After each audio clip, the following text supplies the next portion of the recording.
Stand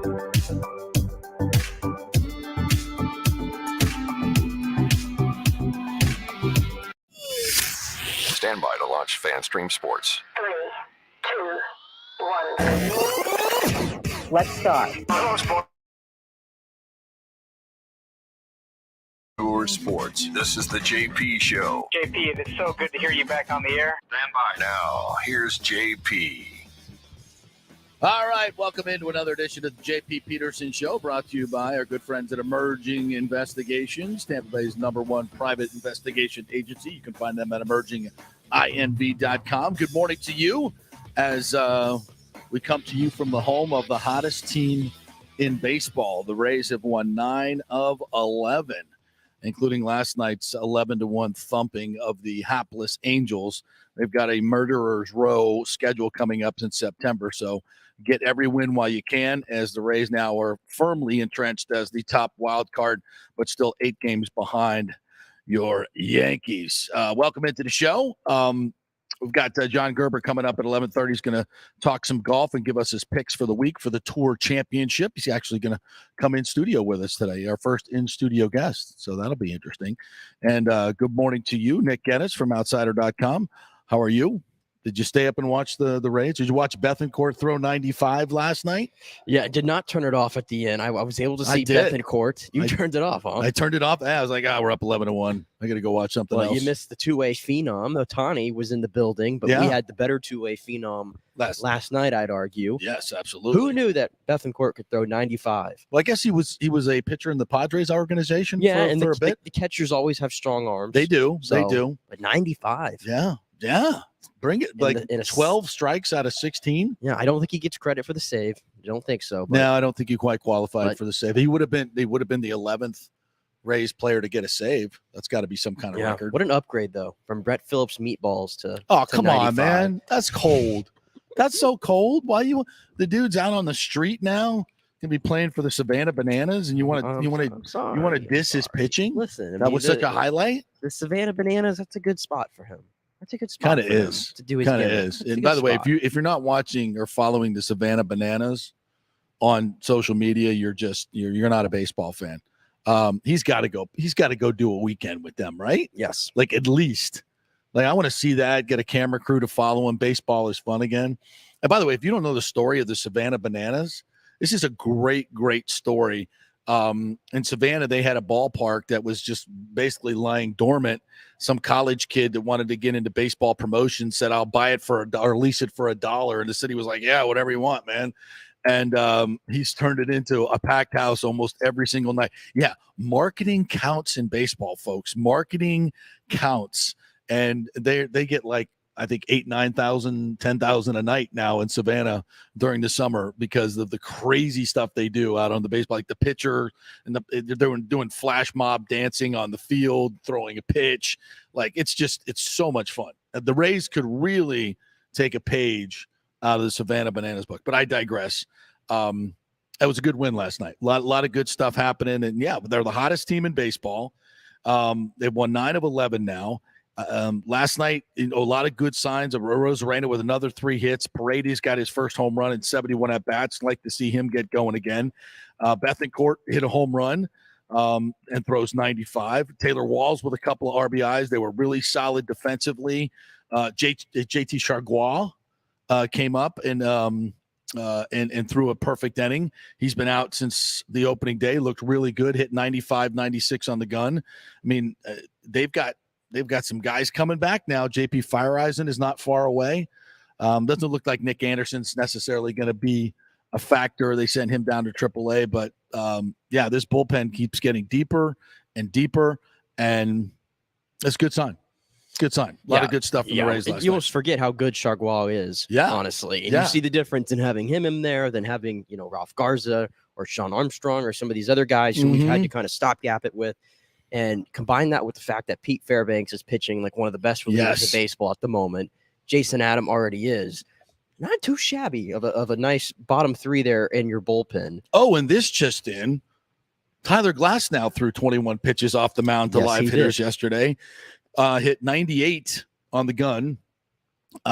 Breaking stuff looked really, really good from what I saw on the broadcast last night. They're not hiding him anymore. They actually put the workout on the broadcast last night, and he looked fantastic. And he even said in his interview he's not sure if he wants to come back. Obviously, his career is at stake here, and he's got a lot of money on the table.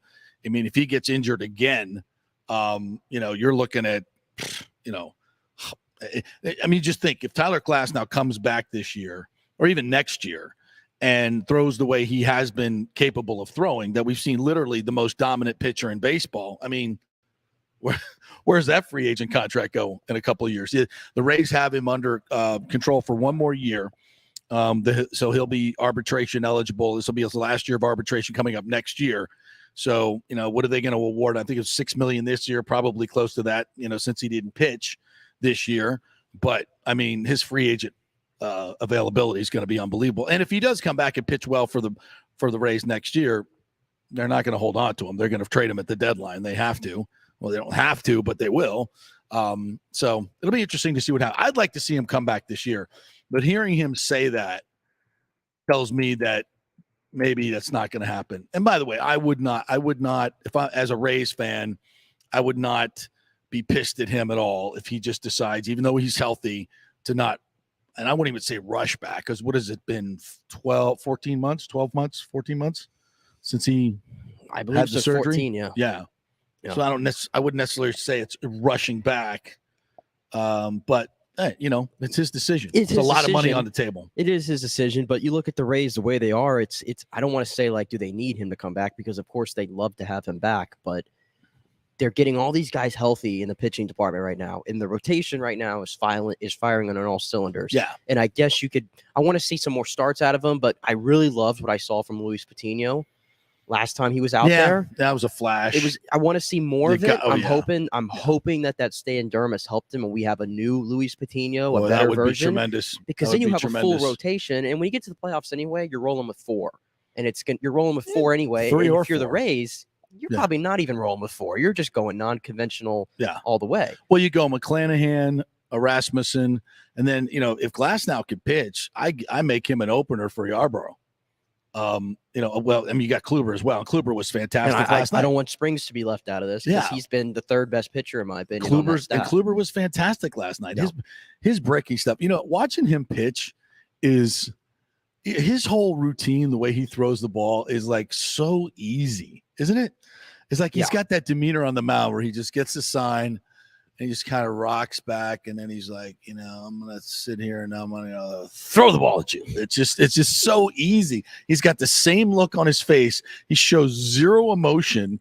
He's like a freaking robot out there. If you go and watch him, just his whole, he gets the sign. He's very calm, and then he throws it effortless, like an effortless 96, 95, whatever he was throwing last night. The breaking stuff was fantastic. He was really good last night. Yeah, he's this team's version of Charlie Morton. I think I said that a couple months ago. Yeah. And I stand by that. He is this version of this year's version of Charlie Morton. Certainly not off the mound. He's just, he is just the quintessential, stoic.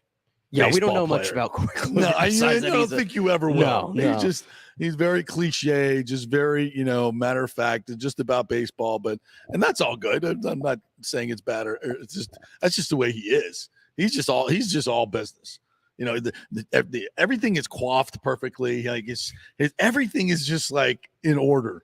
I bet that dude's locker is everything is in place perfectly. Everything is iron. I bet he irons his underwear. I bet everything is just flawless on that dude.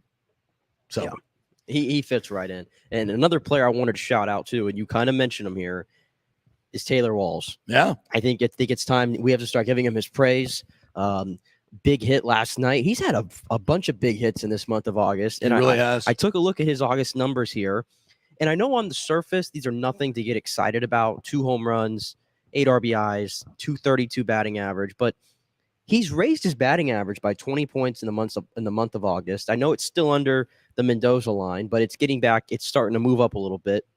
And the fact in the month of August that he's hit 232, the OPS is just under 800, 12 walks. He has as many walks as strikeouts, so he's not striking out as much anymore.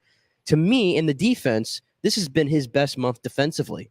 The Taylor Walls that we've been advertised, this generational shortstop defensively, we have seen it in the month of August. So if he's giving me this production at the plate, I'm taking that all day with Taylor Walls. And for all you people out there that are into WAR and all that, and I think that in some cases it could be a good way to judge, I think Taylor Walls might actually lead the Rays in position player WAR. Come on. This year.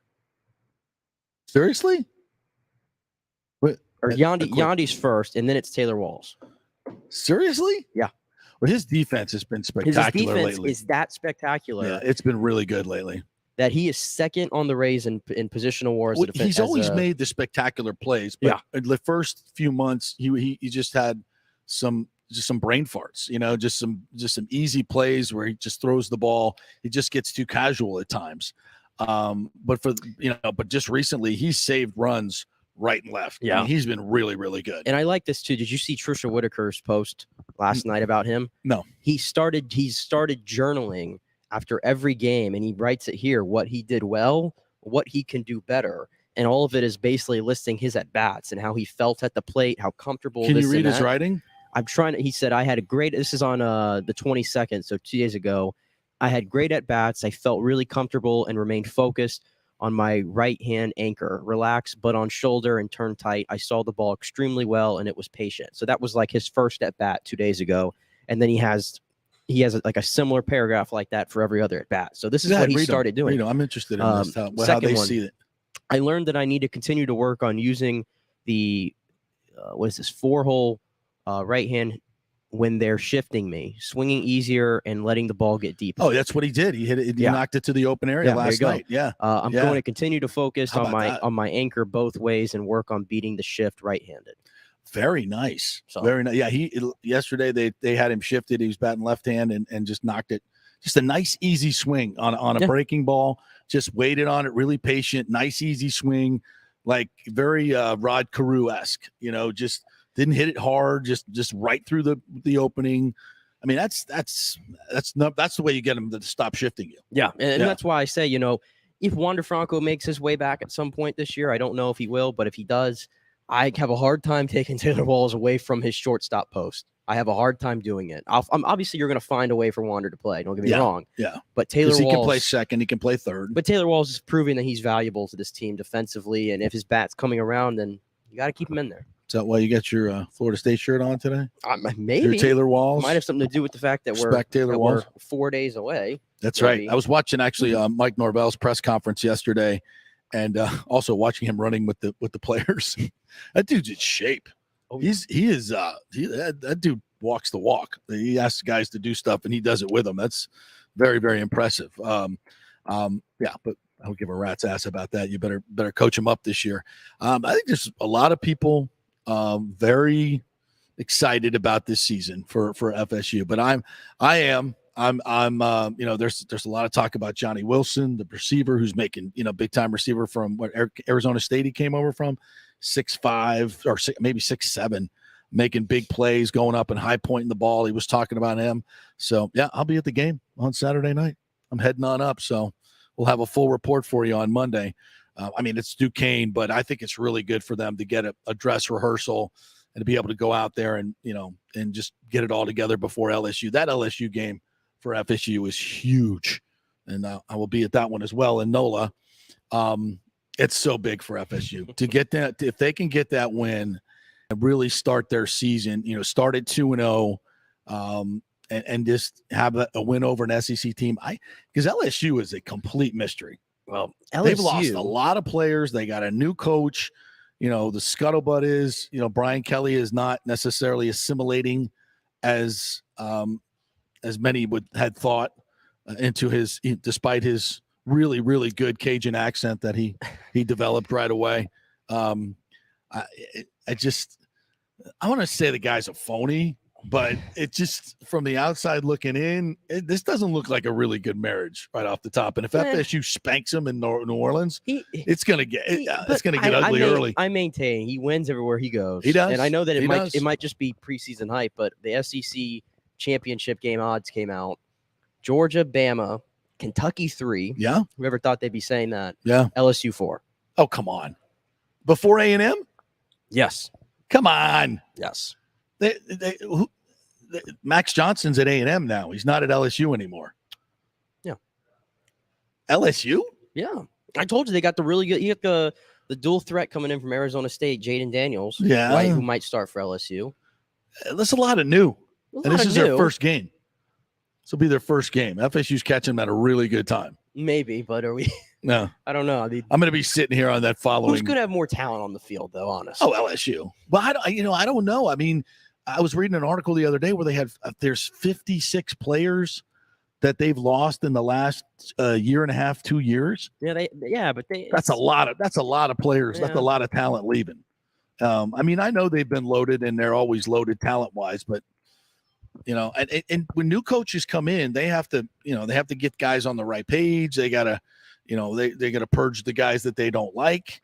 I mean, that program was in free fall, bro. I mean, but Eddie O won that national title and then he was done. Yeah, but they brought in a lot of talent though. They did well in the portal, like LSU's always going to do. They're going to retool quickly, but yes, like you, I'm ready to get the Duquesne over with. Yeah, and get to the big one here. Yeah. All right.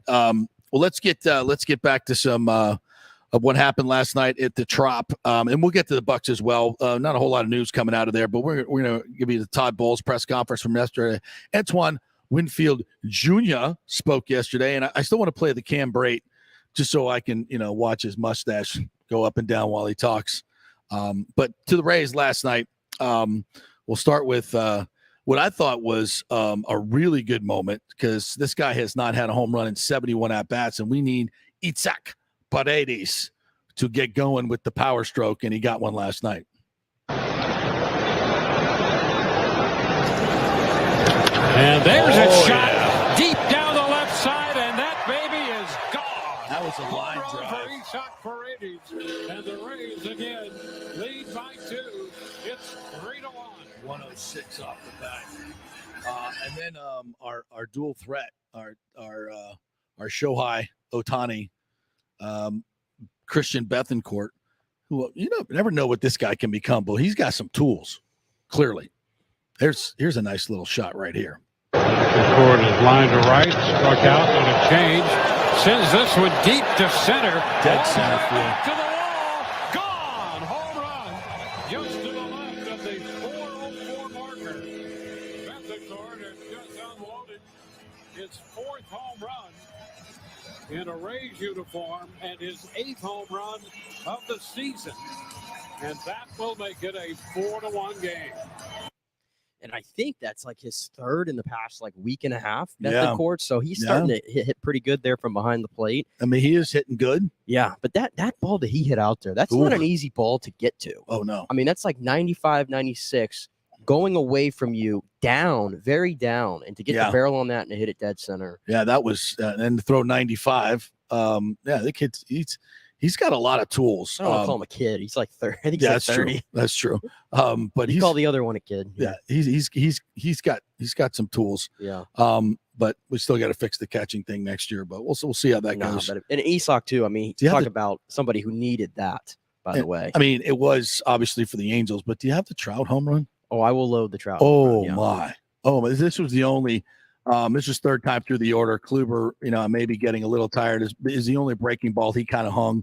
But, man, that was like if you're trying to get a breaking ball on a tee, I mean, it started right over the inside half and just went right into Trout's bat over the middle, and he bombed it off the C ring. And Mike Trout destroyed that baseball. He's one shy of Garrett Anderson. That's way out of here. Wow, was that baseball crushed. According to Home Run Tracker, 1,500 hits in his career on his 25th homer. And it's a 2-1 ball game. 429, that ball wasn't even coming down. Yeah, they say 429 because of the launch angle. I ain't buying that. No, hell to the no. When the ball hits the catwalk, for some reason, because there's supposed to be some algorithm, right, with the launch angle and the I think it was 108 off the bat. Yeah. Come on, that's got to be 450. I tell you what, we had this discussion, I think, maybe the beginning of the weekend of last week, the longest home runs we've ever seen at the Trop. Yeah. I don't think I said this one. It was like maybe 2018 season, the summer maybe, and the Angels were playing the Rays at the Trop, and Trout hit one to dead center. And I swear to you, I never saw it come down. And it didn't, you know how like you have the rings in the center? Yeah. I'm almost positive this one hit the absolute top one. The A-ring? And was still going. Well, it can't hit the A-ring and still be going. It was, no, I'm telling you. No way. My eyes. The B-ring, yes. My eyes have seen it. It might have been the B-ring, but I think it was the A-ring, and it was still going. It never came down or anything. Well, the one I saw was from the third base side. I saw Frank Thomas hit it, and it hit the C-ring, and it was going up. It was going up. That ball, they said it was like 470 something, but I don't know. I think it hit off the C-ring and kept going. Yeah, like it just skipped off of it and then landed in the tiki bar. Yeah, I recall that. Jiminy. Do you recall the A-Rod one in like 2015 where he hit one to dead center? Yeah, and he almost hit the little TB logo. Yeah, all the way in the back of the stadium. Yeah, that was. I think they've called that one the unofficial longest home run. I guess no, the official, the unofficial, the official one is Vinny Castilla, like 488, I think. But Frank Thomas's that was a 500-foot shot. If that was, I've ever seen a 500-foot ball. That was just. Who did you hit it off? Was it Esteban Gone? Or maybe. It might have been. I'll have to look that one up. But that was a bomb by Trout. I marvel at this guy, and they said 1,500 hit, and I'm like, that's it. I was like, that's it. He's already 30, but you think about it, he's been so injured. Yeah, he's missed a lot. COVID took a year away from his career. He's never going to get to 3,000. He's never going to get there, and I just don't. He's going to have to stay healthy. And I don't think it's happening for his entire 30s. Because this is like 3-4 years in a row where he has an injury, and he's got that long-term back injury now. Yeah, apparently. Yeah. But I don't think he's going to reach that either. But man, what a play! When you see him hit a ball like that, holy shiz! All right, let's listen in to Kevin Cash yesterday as the Rays win 11-1 in a laugher, and they're now 12 games over 500. Most that's a high water mark for the year. And firmly in control of the wild card and the hottest team in baseball. All right, Kevin, I wanted to start with the offense. 11 runs, 6 runs, 7th inning, nearly everybody contributing. How nice was that to see? Good. We've talked about wanting to separate a game, find a way to give our bullpen a little bit of a breather, and they certainly did that tonight. So really encouraged. It felt like, and everybody played a big role. Just a bunch of good at-bats, top to bottom of the lineup. Christian Bethancourt, a home run in 3 straight starts for him, a 3 RBI night. What are you seeing from him at the plate right now? I think he swung the bat well. I mean, at the plate has been encouraging, but anytime you get some consistency with reps at bats, this is a guy that we acquired that was hitting the ball really well. Excited to see that, and really excited about the work that he did behind the plate with Klubs today. What about pitching? He said he was trying to beat Pete Fairbanks' fastball out there. He's probably not going to do that, but he can get close. That was appreciative of it, and makes for an interesting dynamic in the month of September with rosters not being totally able to expand. I mean, that right there, there's just a strike there alone should give us some confidence that he can go out there and pick up an inning here or there for us. Yeah, it's not optimum that guy you bring in from position players hitting 95, right? No, it's not. Just to have the big inning. Kind of was a pretty close game at that point. It was 3. Yeah, I mean, look, the story of the game for me was Klubs, how well he threw the ball, and just gave up the solo homer to get us to that point. Right. Bought our offense some time, and then saw the offense kind of really come to life. I know we've asked you a couple times this year some fits and starts of how you're playing, but do you feel like this run that you're on here 9 of 11?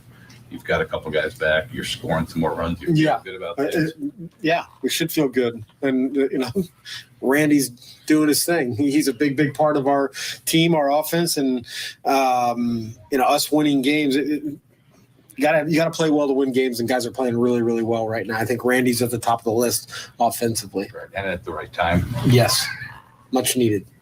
The 5 starters through this round of the rotation gave up a total of 6 runs. So you're getting obviously pitching from innings 1 through 9 pretty well too. Yeah, I mean, look, you can't get much better than that. Our starters are giving us every opportunity. This game got separated, but we know that the previous 3, 4, 5, whatever it was, were really tight ball games. And to be able to stay within those games, you got to have good starting pitching.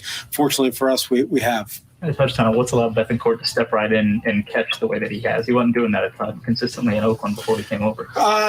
Well, he's worked hard at it. I know him and Hoove have worked really hard at just getting the reps. So one thing that CB said that when we acquired him, even though he wasn't getting the regular reps because Murphy plays quite a bit, he was still doing a lot of the catching stuff in between games. And whether he played first, DH, or catch sporadically, he was still working in between like he was a catcher. You mentioned Kluber was the story of the game. Can you just elaborate on kind of what you saw from him and how solid that was? Just really executing pitches. I mean, a little unique with the amount of pop-ups and flyouts that he got today.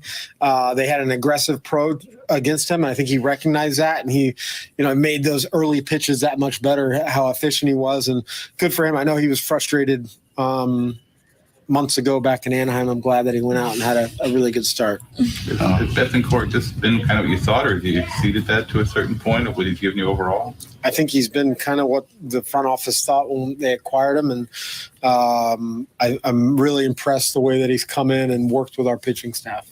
Everybody get a good inning out of Shaggy? That was really encouraging. That's probably the best inning he's thrown all season long, coming through the rehab and everything.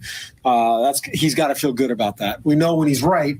He was just really, really special for us last year in September and into the postseason. So it could be really nice to have him back. Kevin Cash talking about Klubs, and he was fantastic. And this, when you look now at the starting pitching of the contenders in the American League, I would put the Rays up against anybody right now with the way McClanahan, Rasmussen, and Kluber are pitching right now. And what we saw from Patino, Yarborough starting to pitch well. Jeffrey Springs has been really, really good. And the bullpen, I mean, top to bottom, I think they have the best pitching in certainly in the American League. Would you agree with that? I'll push back only because of one team, but I think this team is just the best team in general. Is the Astros. Yeah, they're really good. I don't know if you've noticed their rotation of what they can pull out there, though. But Verlander, Jose Urquidy, Framber Valdez, Luis Garcia, Christian Javier, and Lance McCullers just came back. Yeah, that's right. Lance McCullers came back. 6 guys. Yeah, all of those guys right there. Verlander's an ace. The other 6 guys, or the other 5 guys, are probably all 2s. Yeah, around baseball, they have 6 of them. So that's the only reason why I'll say the Astros. Yeah, and their lineup. And their lineup's just devastating. They're just a really good baseball team. They're just, again, it's hard to compare them to them. But again, the Rays, they're back to being the 3rd best team in the entire American League now. Again, which is just crazy. It's incredible. But it's incredible what they've been able to do this year. Yeah. And you have to argue that this team is getting better. This team is getting better. It's playing its best baseball now. You look at the schedule coming up, and it's a murderer's row, really. But you also say to yourself, who do we play best against? The better teams. And now they're starting to beat the teams they should beat, too. Yeah, so that doesn't bother me. I mean, this schedule, I know everybody's making a big deal out of it, but this is what gets the Rays focused. This is when they play their best baseball.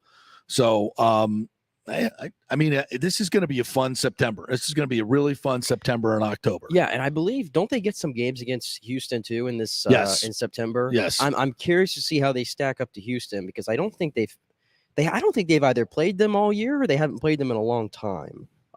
They get a 3-game set at home against Houston. So, and then they haven't played Houston at all this season, actually. So they're going to get 3-game set or 4-game set at home against Houston, and then a 2-game set on the road against Houston as well. So I'm curious to see how they match up against them there. Yeah. Do we want to listen to Kluber just for fun and put him on the cliche machine? The cliche machine? Yeah, just for fun. Hey, there's a smile right here in the thumbnail. Oh, wow. Look at that. A little smile. Look at it. Wow, look at that. It went away. Wow, that's jubilation on the Kluber scale right there. Corey Cash was saying he thought you were the story of the game. He said you were executing pitches, especially with their aggressive approach, kind of just some of those early pitches. I guess how key was that? They were very aggressive. I think that if you're able to execute when teams come out there with an aggressive approach, it gives the opportunity to get some quick outs. And it wasn't perfect tonight, but I think for the most part was able to get a lot of those. You just talked to Bethancourt, I guess, just how Cash was talking about how impressed he's been since he came over here. I would imagine that you're feeling the same with him behind the plate. For sure. I think that the catching's been great. The hitting these last week or so, I mean, I feel like he's barreling up every swing he takes. And then obviously the last inning, on top of it, I guess we got our own two-way guy. Another small. I was going to say, how would you assess that pitching performance? Scoreless inning, a strikeout, hit 95. Yeah, I mean, the first fastball was 93, so that kind of gave me a good ego check right away. It was fun to watch. Speaking of fun to watch, what do you think of the offense tonight, the way those guys got going? Yeah. We got the couple early and then really, really spurred out late, which, was nice to have a game where we didn't have to use those high leverage guys in that kind of spot. It's a long season, but do you feel like this is one of the better runs you guys have had and maybe at the right time? Yeah, hopefully we're hitting our stride at the right time. I think that, we're playing good baseball, we're pitching well, we got a lot of timely hitting right now and playing good defense. So I think that's obviously the goal all the time, but hopefully we can keep it going. Stood out about the way Bethencourt's come over and work with you guys. It's not easy to come over mid-season and learn a new staff. Right, I would agree with that. I think he's done a great job of trying to get to know everybody and learn everybody. And, like I said earlier, I think it's been really impressive the way he's kind of just seamlessly fit in as part of the team. Like you said, being a catcher and getting acclimated to a new staff mid-season, I would imagine can't be an easy thing to do, but I think he's done a great job of it. It's fairly entertaining. If you say so. I was about to let it come back and say it. I mean, for him, the tone did not change at one point. Yeah, it's just monotone. It is just absolutely monotone. But what a hell of a performance. I was more stunned by the little stat line that flashed up at one point here. The fact that he has only 18 walks this year in 24 starts. Good God. 18. Yeah. And he had 0 last night. So again, this is a pitcher's pitcher right here, a pro. Fantastic job by Corey Kluber last night. The Rays are playing great baseball. I might have to actually get out to the Trop. You need to. You need to get rid of your. I have not gone to a game. Have I even gone to a game this year? I don't think I have. You have not. You've been in deep process. John Gerber, our PGA pro, who's in from Dallas, who will be joining us with his picks in the second hour, stopping by, had a ticket for me last night. And you did not go. I did not go. I did tell Case we were watching the game, and I said, I couldn't imagine. Plenty of good seats available. There was the Paredes home run. I was like, and it lands into a sea of nobody.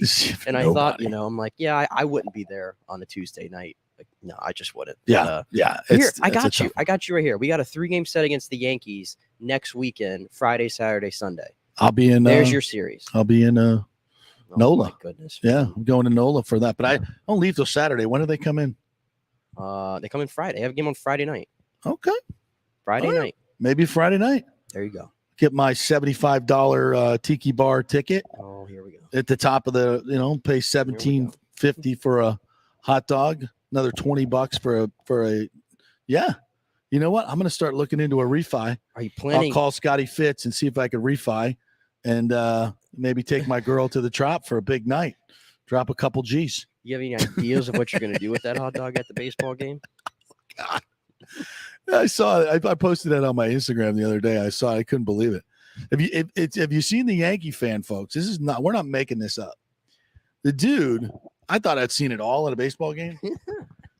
Yankee fan dude, I think he was alone too. Well, he probably was because nobody would sit with him doing this. Takes a straw, takes his hot dog out of the bun, takes a straw, shoves it down the hot dog vertically to make a hole in the hot dog, and then carefully sucks the hot dog meat out of the straw that he's displaced. Like, what are we doing here?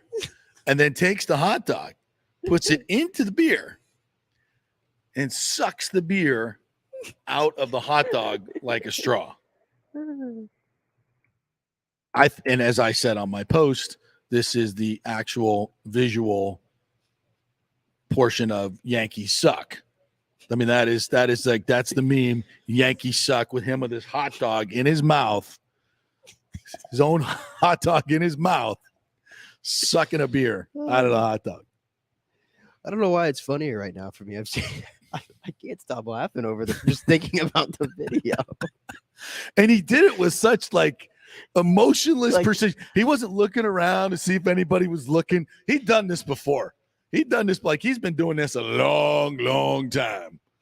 And it was just like eating a box of popcorn for him. You're tearing up. I don't know Can you see this? He's tearing up. Look at that. I don't know why. I don't know why it's so much funnier right now than it was when I first saw it. Well, then you're really going to tear up when we play the audio that I got this morning from Get Up. If the 15-year-old boy in me is laughing now, wait till you hear what Kimberly Martin said this morning on Get Up.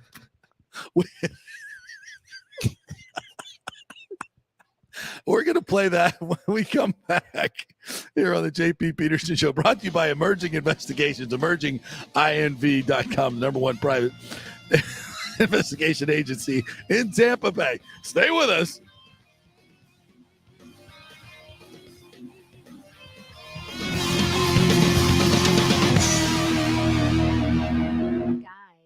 Let me tell you about Bay Area Modern Medical Center. Are you experiencing low sex drive, fatigue, hot flashes, moodiness, and you just don't feel like you have the vitality you once had? You're not just getting old, it's likely low testosterone. Studies over the last 20 years show a shocking decline in younger males aged 16 to 39. Older men have seen a sharp decline as well. Do something about it. Go see my friend Christopher Lugo at Bay Area Modern Medicine. Testosterone replacement is not a frivolous treatment. It takes a professional, targeted approach that focuses on total body wellness, vitality, and emotional stability. Not a one-size-fits-all approach like many clinics use. They will monitor your blood work and adjust your treatment as needed for optimal results. Call 844-977-3477 or go to BAMMC.com. Tell them JP sent you for priority scheduling. Military veterans, are you struggling with alcoholism or substance abuse? Is it taking a toll on your relationships and your work life? Are you having trouble focusing, constantly anxious? Well, you may not be surprised to know that your fellow military vets have your six. Heroes Mile is a new concept in rehabilitation clinics, veterans helping veterans. At Heroes Mile, we staff our rehab center with fellow veterans who can understand what you're going through. Our mission is to help you heal from issues that only your fellow veterans can truly understand. Located just outside of DeLand, we offer a full range of inpatient and outpatient programs dealing with substance abuse, post-traumatic stress, and military sexual trauma. We choose to serve veterans because we know how complex these issues are. You could choose to fight the battle alone or win the war together. We are the community care provider with the VA and also accept most major insurance. At Heroes Mile Rehabilitation Center, we have your six.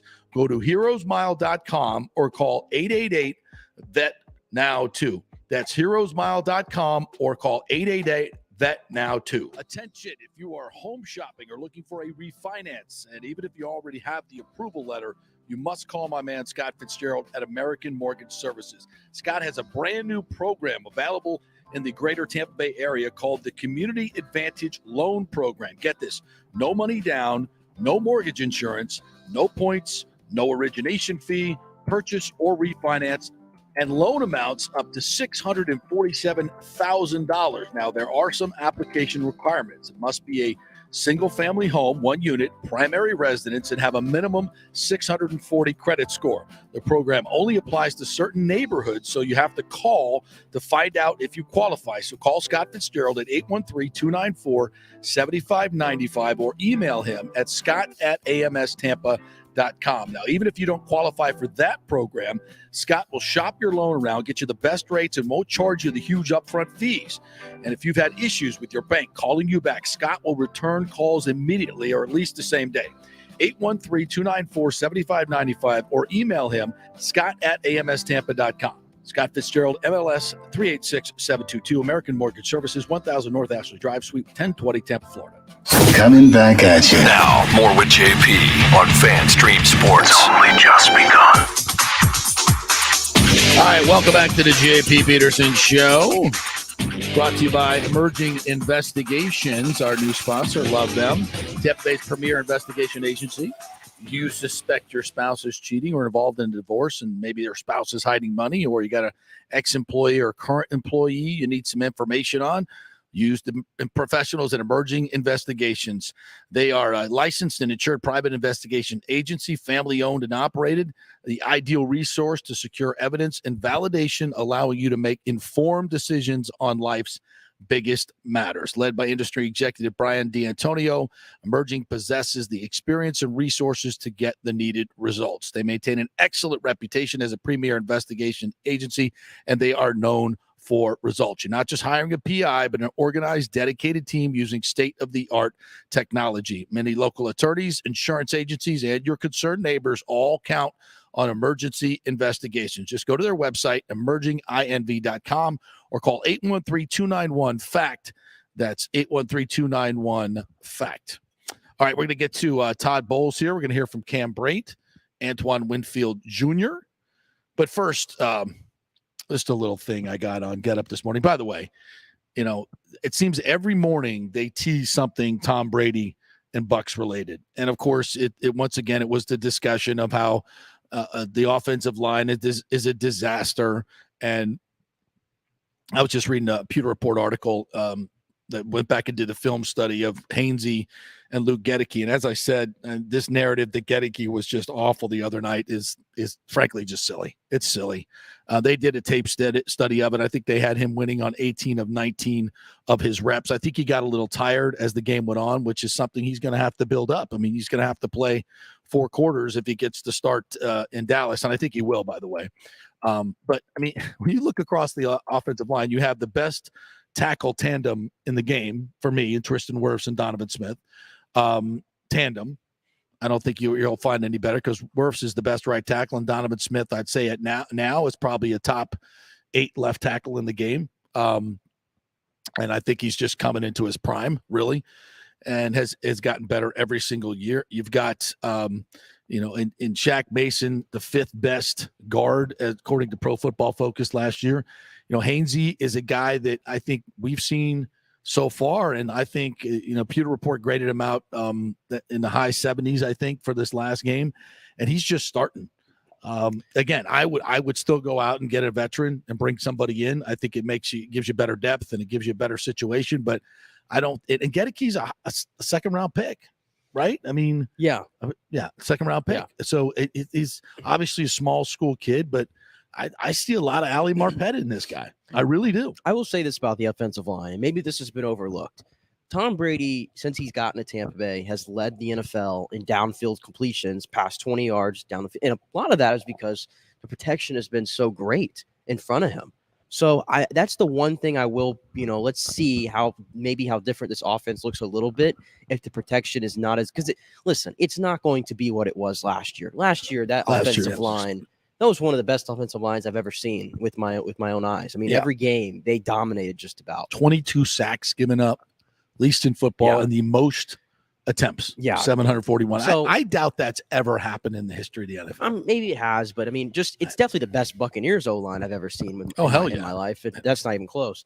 So it's going to be hard to replicate that. And with all these young guys, you're not going to get that. So I want to see if this offense looks a little different. I mean, obviously Tom Brady will adjust. He will. But again, we saw this last year when he gets pressure up the middle, and that's where some of these problems are in the O-line at the moment, or up the middle. He is 45 years old. Yes, there's no decline in his arm, but there is a decline in him wanting to get hit. Yeah. And when he gets hit early in games, it's not good. No, it's not good at all. It's snowball. I mean, I think Sal Powell honestly was great the other day when he talked about it. The last time we saw him, he was bloodied because of it. Yeah. And the fact that Ryan Jensen, we can't overlook his absence, and I don't think we have. It's huge. But I think Sal Powell used the word enforcer. That's such a great word. Does Robert Hainsey have that mean streak in him as Ryan Jensen? No, probably not. But Gedeke does. Gedeke does. I want to see it come out a little bit more than what it's been advertised. But I don't think Shaq Mason does. But again, that's not something that you have to have out there. I mean, you want guys to block. It definitely was an X factor on that O-line. Absolutely, no question.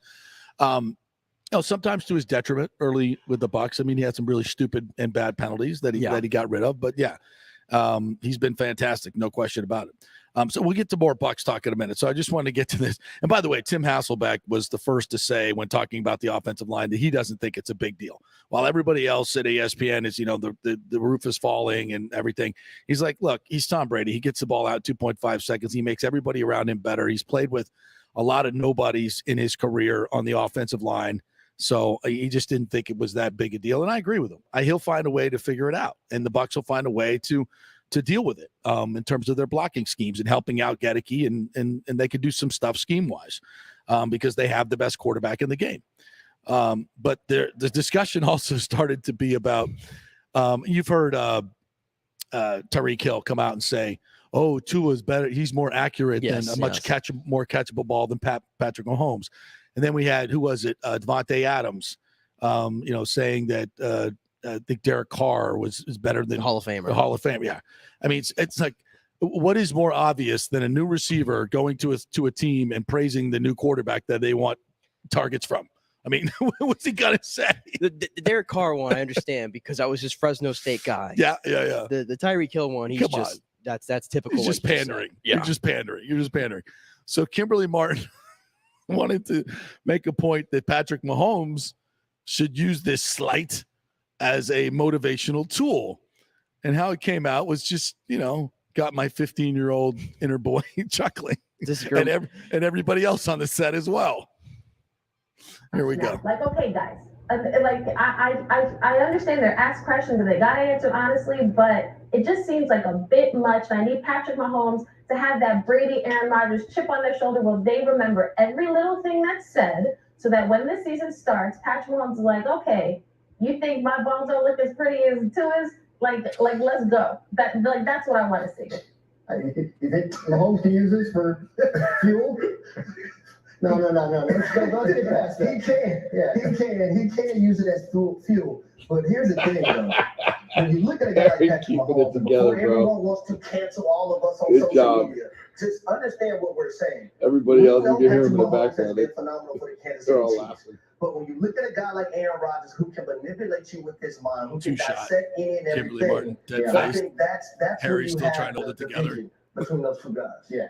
You see her body, roll a little bit. Well, you can't hear the audio, but the last part is they go to a 3-shot with Hasselbeck in the 3-shot. And he's just like trying to hold it all together. Yeah, I see it right there. No, but they came back to Kimberly. They came back to Kimberly here, and you could see it on her face. She's like, "Oh, what did I just say? What did I just say?" In case you missed it, she said, "My balls are prettier than two of us." But please, she does this all the time. Can you just start saying passes, and so I don't have to play this, and my inner 15-year-old boy won't come out? I mean, the funny part was Graziano sees it coming. He's like, Harry's losing it. And he's like, no, we're not going. I heard what you said. Don't do it. Don't. And I don't even know who the third guy was at the table, but he was trying to hold it together as well. But I just thought we'd play that today. And we had the Yankee fans sucking the beer out of the hot dog. So why not? We're just going all 12-year-old today. I need to forget about the Yankee fan because okay. it had me. You were in tears. It had me in tears, and I think it's because you provided play-by-play on it. Yeah. And I needed that behind it. I needed that. I think I described that quite well. Hold on, real quick, before we move on. Sucking the ancillary hot dog meat out of the straw. Just to make sure he gets every morsel, because at some point he's going to eat the hot dog, right? When it gets soaked in the beer, and do you put it back? Does he put it back in the bun? I think that would be a good play. I was just only going to ask one more question before we. And is how cold is the hot dog when you're done using it as a straw? I don't want to start this again, please. Just tell me if there was play-by-play on that, which announcer is made for that? Howard Cosell.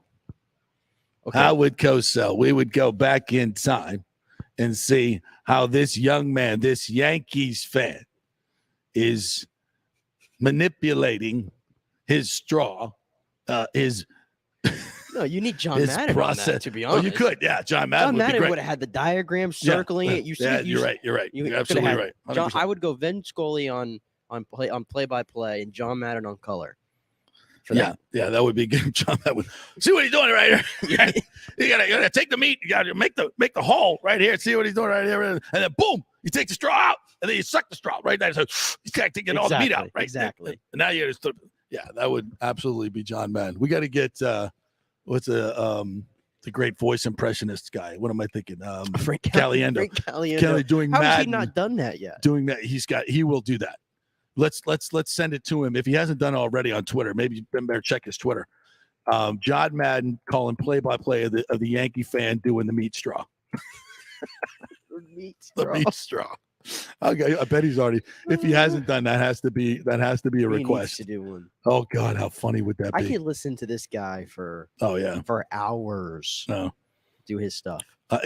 Or have him do the conversation with him, Mark Davis and John Gruden. To have him do his Gruden saying he doesn't want Brady and Gronk. Gonna nix that deal. Jiminy Christmas, Mark. God, you got me. What do you need Brady for? Come on, man.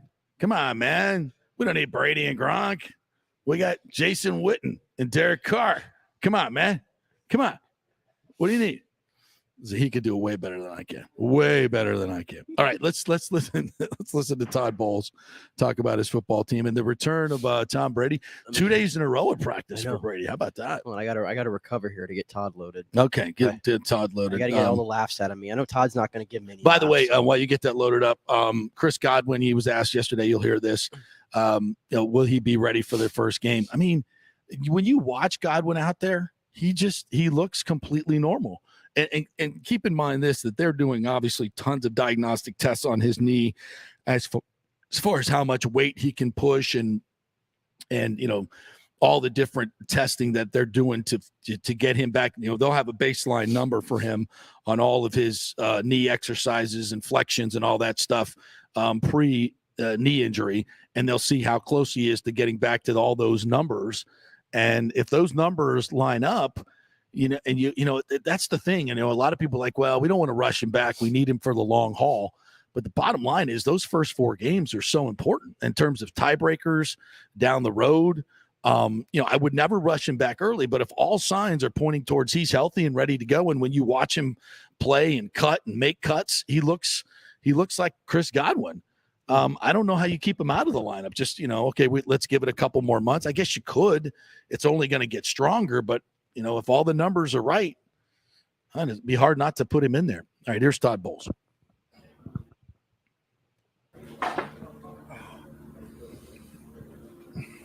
First question, please, for Mr. Todd Bowles, your head coach. Just take a little heat off of them.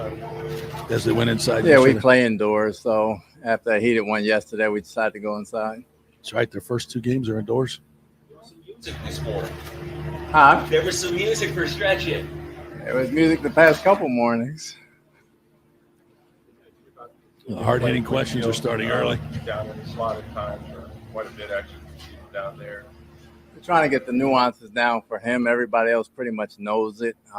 We think he's very physical down there. He's one of our better blitzers, and he's one of our better cover guys. So just trying him out, getting him in some action for certain games. We brought in some other guys like Keanu and others, but Whitehead is unusual for a guy his size to be able to root out the ball carriers down there. For Winfield size or Whitehead size? For Whitehead, Winfield, he's a football player. He plays like his dad. He plays like his dad. He's a little quicker. He's short, but he's compact, and he's heady, and he's tough, and he understands the game, and you can't replace that. Coach, how important is playing a dog with you? There is preseason. You have a dog in the first game, the second game. But how important is to love this preseason to win? It's important for us to develop chemistry and cohesiveness. It's not necessarily a win because everybody plays. You want to win every game, but we understand we want to look at everybody even more so. So making sure they understand the mistakes they made the games before and correcting them in the last game is important, especially with the last cuts. Any update on this place kicker competition? Place kicker competition. No, it's going to come down to the last week, and we'll make that decision after that. Last week. What do you like about Nolan Turner? Is he put himself in a position to make Nolan Turner, special teams play, safety? Like He's a very smart player. He rarely makes the same mistakes twice. You don't call his name a lot because he's always in position. And a heady guy like that can do a lot of things. We want to see him on special teams this week and take a good look at him, and we'll go from there.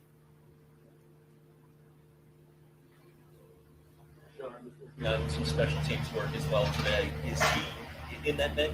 I'm sorry, can I say that? I'm sorry, Perriman. Yeah, he's in the mix. He just came off injury, so he's missed a lot of time. So he's got some things to make up for, but he's played with us in the past, and he's always been willing to go play special teams. At this point, I know you don't spend a lot of time on the opponent for preseason, so you guys have been, seems more like a regular season format of practice. Are you working towards Dallas now, the opener? Yeah, we're working on a lot of things that hurt us last year right now. We'll start working on Dallas after Indy, but we're trying to get the format down so we just don't jump into it the week of the game. That's interesting. How much does that hurt Perriman if he doesn't play special teams, especially Perriman is not making the roster. No way. Oh, he does play special teams. He'll play gunner and he'll play kickoff return. He plays about as much as everybody else. He's just been hurt, back in the game. We've run him down on kickoff before. He's been a gunner before, so he's in the same boat with the rest of the receivers. Some observers are kind of suggesting that the coordinators should blitz the heck out of Tom Brady this year. They got moving pieces in the middle. Todd, you faced Brady as a D coordinator, and you tried to blitz him. How comforting is a head coach to have somebody with Brady's experience against the blitz? It's great to know he's seen everything. The time he spent in the league, he's seen everything. He knows how to get rid of the football. He understands what people are trying to do to him. So, I feel comfortable with that. They've tried to blitz him for 20 years, right, Todd? I mean, he's still standing. Yeah, he's pretty good at that. He's pretty good at that. Have you decided is Gedeke, or is he going to start at the guard position in this game too? I haven't decided yet, but he's been taking some first-team reps. We've been kind of juggling guys with Stinny down, so we'll make that decision probably tomorrow. Oh, he's starting against Indy. Decision on whether any specific starters will play Saturday? We haven't met as a coaching staff yet to discuss that. I wanted to pause there because I just feel like at this point, like we're getting closer and closer. I would almost love for them to almost say, yeah, Gedeke's our guy at this point. I really would. I just, in all fairness to Nick Leverett, I know he's had a good camp, whatever. Hey, listen, Nick Leverett, no offense to Mr. Leverett, but I know he's got more experience. But when you watch him and Gedeke play and just look at them, Gedeke's he's a bigger anchor. He's got so much more upside. If you're going to say that we want Leverett to start week 1 because Gedeke's never done it, I get that. And then you work Gedeke in, okay. But by game 2 or 3, Gedeke's going to be your starter. There's just no doubt.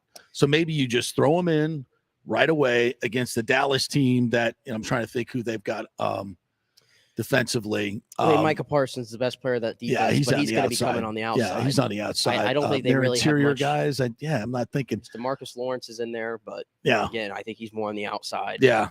So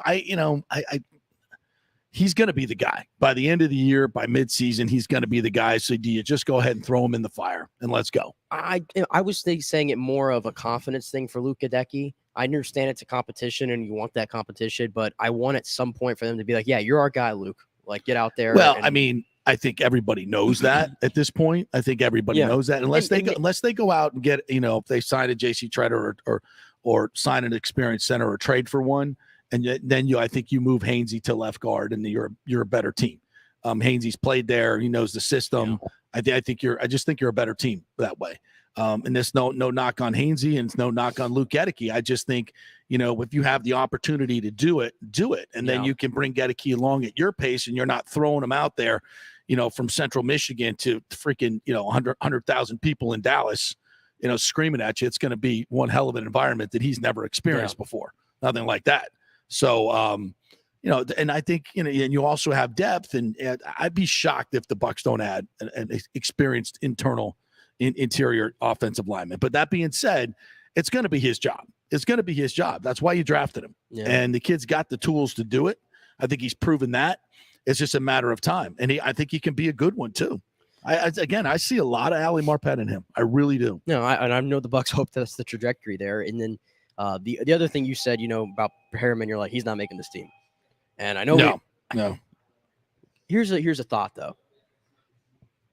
With the receivers all being young and inexperienced, so to say, and maybe Tom not having as much trust in them, where's the one place Rashad Perriman has been decent to good in his career?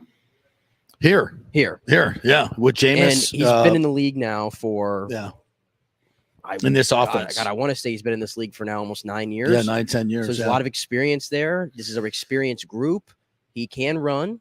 Yeah, quick. He's big. The Bucs love big guys. Big receivers, yeah. They got a lot of big receivers. I understand that it's like, out of the whole out of sight, out of mind thing, but you have 9 years to go off of, and you have 3 combined years, I think, with Tampa Bay to go off of. So I don't know. You could think about it. I don't know if the door's closed on him exactly, because I don't know if Scotty Miller has separated himself right now.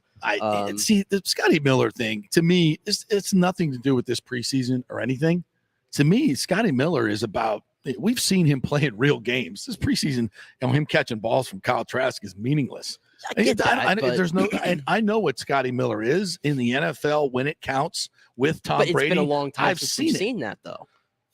We're getting further and further removed from the 2020 season, unfortunately, for Scotty Miller. Yeah, I don't see how you get rid of Scotty Miller at this point, because it's just one. Think about it right now. Gage and Julio have been injured. And there's no, I don't think they're severely injured. And Julio, took a few days off. I don't think he was injured, but he's coming off 2 injury-riddled seasons. You take those 2 guys out of the mix, all of a sudden you're really green at receiver. And you want to get rid of Scotty Miller, and then you throw Jarrett Stearns and Devin Tompkins out there. Perriman, no. Scotty Miller's making this team. I wouldn't close the book on him. Scotty Miller's making this team. I don't think Perriman's making this team. I think they keep they keep Darden, and I think they keep Stearns or Tompkins, whoever they think they can get. Tyler Johnson? I forgot about Tyler Johnson. Yeah. I think they're going to keep 7. I don't know. That's tough. Yeah. It's tough. They're going to lose a guy, a really good receiver to another that they're going to have to cut or get to another team. So we'll see. All right, we'll take a quick break. We'll come back on the other side. We're also going to hear from, as I mentioned, Cam Brate and Antoine Winfield Jr. We got some other news to get to in the world of golf. Jay Monahan has just wrapped up his press conference this morning, so we'll get you the latest on that. So we'll be talking some college football as well, and John Gerber's coming up a little bit later on with his picks for the Tour Championships. So stay with us.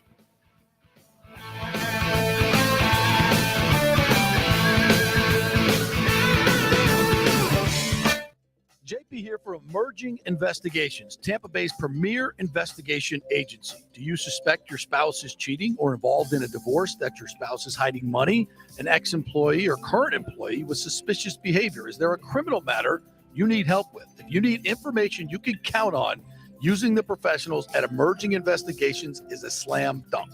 Emerging Investigations is a licensed and insured private investigation agency, family-owned. Emerging is your ideal resource to secure evidence and validation, allowing you to make informed decisions in life's biggest matters. Led by industry executive Brian D'Antonio, Emerging possesses the experience and resources to get needed results. Emerging Investigations maintains an excellent reputation as a premier investigation agency. They are known for results. You're not just hiring a PI, but an organized, dedicated team using state-of-the-art technology. Their proven investigative methods produce crucial information used in criminal cases, insurance fraud, and personal injury claims. Many local attorneys, industry agencies, and your concerned neighbors all count on Emerging Investigations. Just go to their website, emerginginv.com. Call 813-291-FACT. That's 813-291-FACT-3228. Get results you can trust in life's biggest matters. Emerging Investigations. Now is the time to make sure your home insurance is in order. In the last year, many of us have made improvements to our homes. So call the folks at Italiano and discuss these upgrades to make sure you have enough coverage. According to a recent report, almost 64% of homeowners don't have enough insurance on their home, which is their most valuable asset. Also, a great time to make sure you have flood insurance. Even if your mortgage company does not require flood insurance, your home could still be at flood risk. Another big item as we enter hurricane season is making sure your pool enclosure is added to your policy and there will be no issue at claim time. That happens a lot. So call your friendly agent at Italiano Insurance to review your policies today. 813-877-7799 or ItalianoInsurance.com. Hey guys, Serena Fazan here for the Gold and Diamond Source. Are you looking for the hottest trends in men's jewelry? Ladies love to see men spice it up with something cool from the Gold and Diamond Source. Whether you're looking for a gold chain, fashion rings, even a pre-owned Rolex watch, or thinking about getting engaged, there's only one place to go. Go see my friends, Julie and Steve Weintraub at the Gold and Diamond Source for your one-stop jewelry supercenter. It's never been more important to shop local and support the businesses that support our amazing Tampa Bay community. None better than the great folks at the Gold and Diamond Source, 3800 Ulmerton Road, or online at goldendiamond.com. Attention, if you are home shopping or looking for a refinance, and even if you already have the approval letter, you must call my man Scott Fitzgerald at American Mortgage Services. Scott has a brand new program available in the greater Tampa Bay area called the Community Advantage Loan Program. Get this, no money down, no mortgage insurance, no points, no origination fee, purchase or refinance, and loan amounts up to $647,000. Now, there are some application requirements. It must be a single-family home, 1 unit, primary residence, and have a minimum 640 credit score. The program only applies to certain neighborhoods, so you have to call to find out if you qualify. So call Scott Fitzgerald at 813-294-7595 or email him at scott@amstampa.com. Now, even if you don't qualify for that program, Scott will shop your loan around, get you the best rates, and won't charge you the huge upfront fees. And if you've had issues with your bank calling you back, Scott will return calls immediately or at least the same day. 813-294-7595 or email him, scott@amstampa.com. Scott Fitzgerald, MLS 386722, American Mortgage Services, 1000 North Ashley Drive, Suite 1020, Tampa, Florida. Military veterans, are you struggling with alcoholism or substance abuse? Is it taking a toll on your relationships and your work life? Are you having trouble focusing, constantly anxious? Well, you may not be surprised to know that your fellow military vets have your six. Heroes Mile is a new concept in rehabilitation clinics, veterans helping veterans. At Heroes Mile, we staff our rehab center with fellow veterans who can understand what you're going through. Our mission is to help you heal from issues that only your fellow veterans can truly understand. Located just outside of DeLand, we offer a full range of inpatient and outpatient programs dealing with substance abuse, post-traumatic stress, and military sexual trauma. We choose to serve veterans because we know how complex these issues are. You could choose to fight the battle alone or win the war together. We are the community care provider with the VA and also accept most major insurance. At Heroes Mile Rehabilitation Center, we have your six. Go to heroesmile.com or call 888-VET-NOW-2. That's heroesmile.com or call 888-VET-NOW-2. Guys, let me tell you about Bay Area Modern Medical Center. Are you experiencing low sex drive, fatigue, hot flashes, moodiness, and you just don't feel like you have the vitality you once had? You're not just getting old, it's likely low testosterone. Studies over the last 20 years show a shocking decline in younger males aged 16 to 39. Older men have seen a sharp decline as well. Do something about it. Go see my friend Christopher Lugo at Bay Area Modern Medicine. Testosterone replacement is not a frivolous treatment. It takes a professional, targeted approach that focuses on total body wellness, vitality, and emotional stability.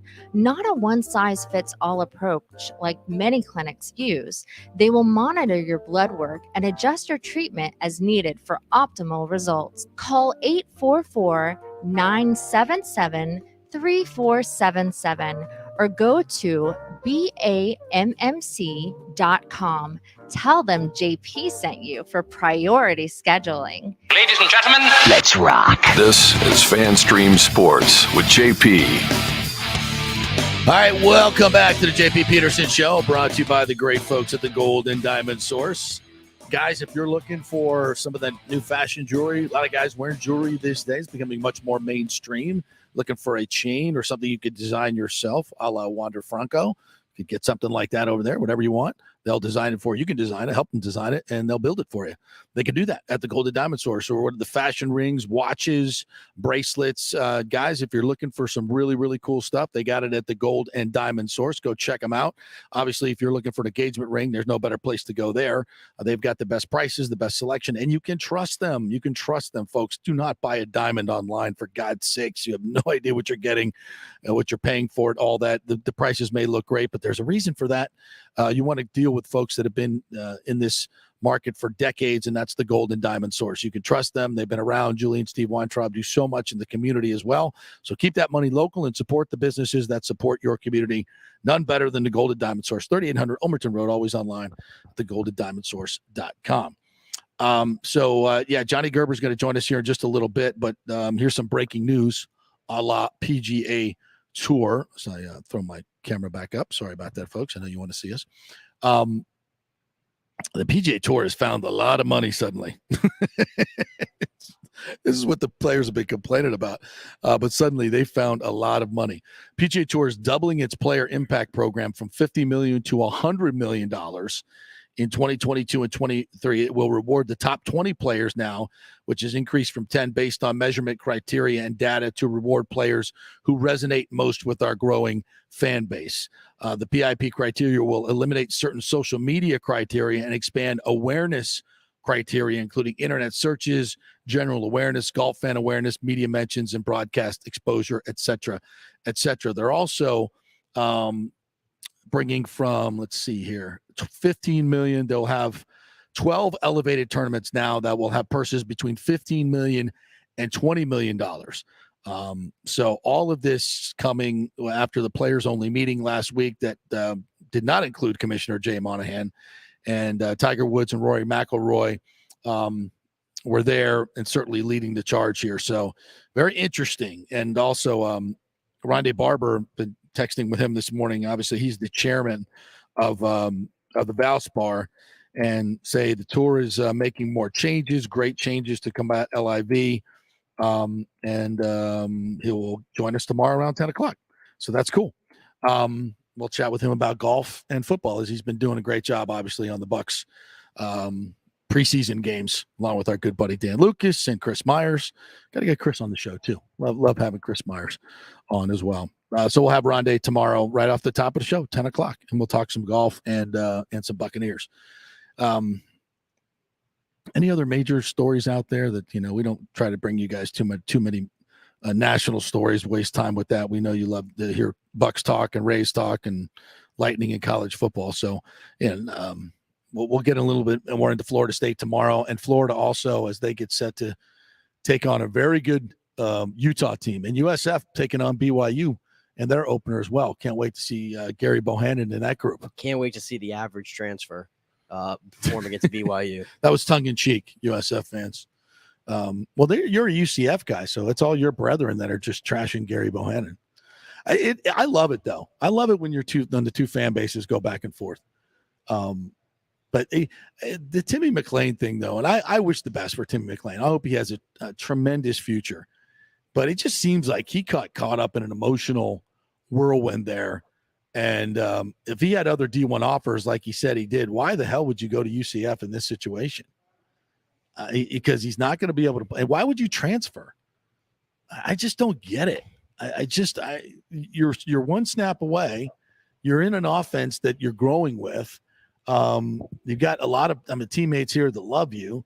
You've established yourself here. I get it. Like from an emotional standpoint, what he went through, you bring in another guy, it just, he probably feels like, and he was told reportedly that, and I think even Jeff Scott said publicly that they weren't going into the portal for a quarterback. But when Gary Bohannon becomes available and wants to come to USF, as the head coach, you gotta say yes. Yeah, you gotta say yes. You gotta put the best team on the field. Yeah, it's not on Jeff Scott, but I will say this about Timmy McClain, and this could have been some of his reasoning. Gary Bohannon doesn't have 1 year of eligibility. It's not like he's here for 1 year and he's gone. He's got 2 years. Yeah. So McClain's looking at it like, man, I already had 1 year down here. How many years does John Rice Plumlee have? Who's just named the UCF starter. I think he has 1 or 2, and they've got other guys that are ahead of him. But I don't think John Rice Plumlee is sort of the long-term answer, I guess, for UCF. But he is a Gus Malzahn guy in the sense he can run Gus Malzahn's offense. And really they got bad. Mikey Keene there, who played well for them last year. Here's the thing: Mikey Keene, similar to Timmy McClain, you have to worry now if Mikey Keene's going to go somewhere else now. Because now that quarterback room's getting really crowded. Yeah. And the guy I know way more crowded than USF. And I know a lot of people don't pay attention to UCF recruiting, but their highest quarterback recruit ever, his name's Thomas Castellanos. He's here this year. Right. And I believe he's redshirting. So he's going to be a part of the mix next year. You might, and then so Timmy McClain's going to have to compete with that guy probably, but maybe he looks at it like, okay, well, I have a better shot against him than I do against Gary Bohannon, who's the established guy. I don't know. That might be some of the reasoning.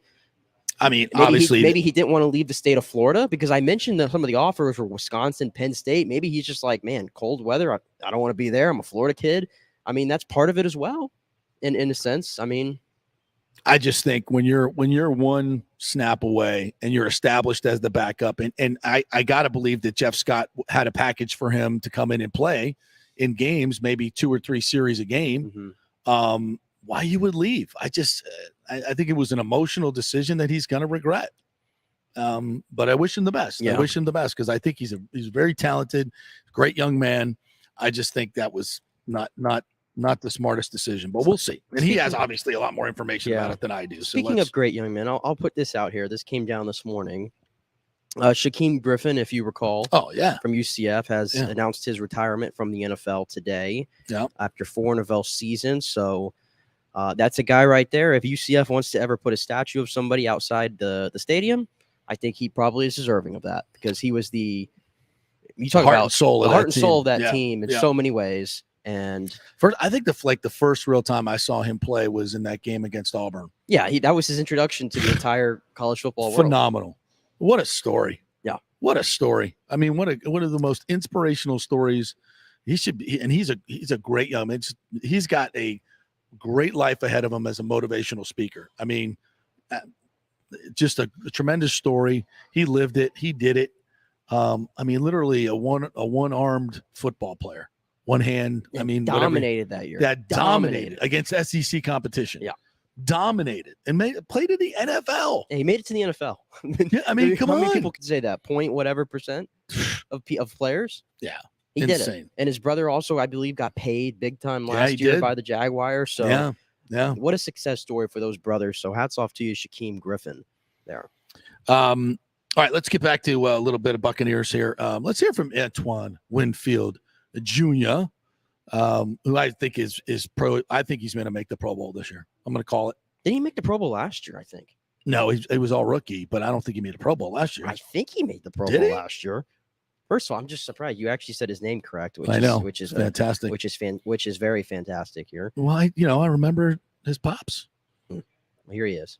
What's up, everybody? What's up, everybody? We want you to learn this position and play inside here in the slotted time. Read out ball players, right? Like playing inside is the question. Making that change. Is that a tough sell? I know you can do it, but no, I love it. That's the money spot. That's where all the action is. So I'm all here for it. I can't wait till we actually start playing and stuff. It's gonna be fun. What enables you at your size to make a plan to tackle a Derrick Henry, for example? Like how are you able to do that? Not being the size of a Mike linebacker, for example. Yeah. I mean, it's something that I don't really think about when I'm playing. I'm just out there, tackling. I don't really have a different approach towards different players. I just do what I do and just do my best the way I can. The action. Yeah, of course. I love it. Thinking about Dak Prescott and C.D. Lamb, or is it too early? They're coming up here soon, but first, you got to worry about Indy first. So taking it one day at a time. You guys added a couple safeties, Logan Ryan. We're going to talk to you in a minute. What has it been like? What has he brought to your defense?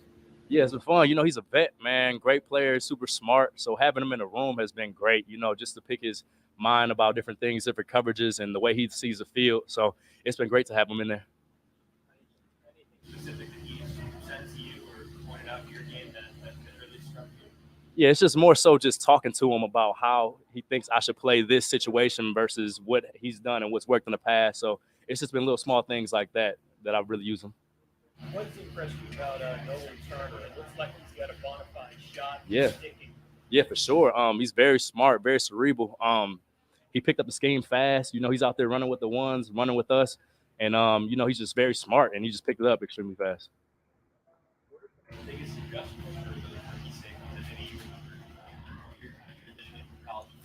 Yeah. Yeah, I would say it's a lot coming in. You know, learning a new defense, making all the calls and checks and things like that. So I feel like they throw a lot at you at the beginning, but once you start doing everything and practicing, it becomes easier. But I would say that was probably the toughest part, just making sure I got all my checks and all my calls down.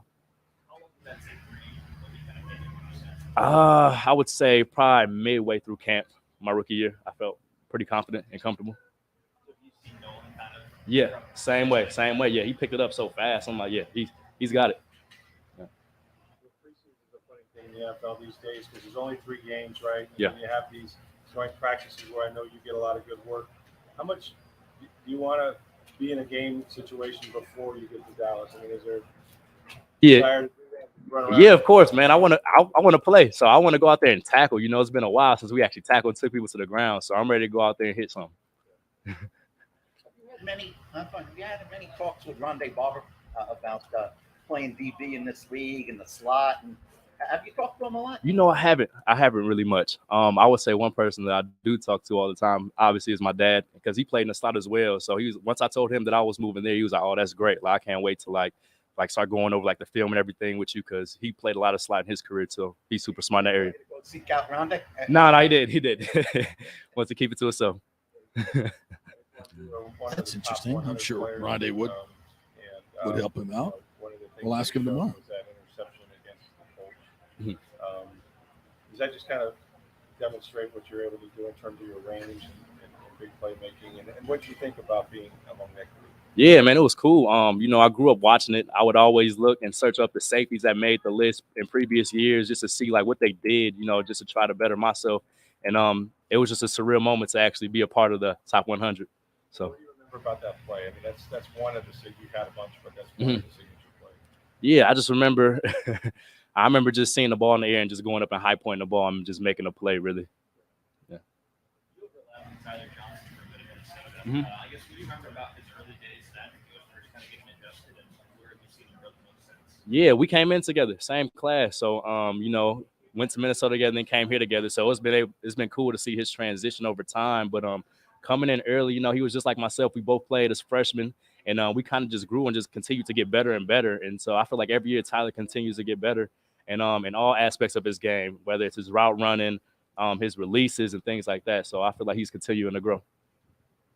Coach Bowles emphasizing that's interesting on tackling technique, minimizing yards after catch.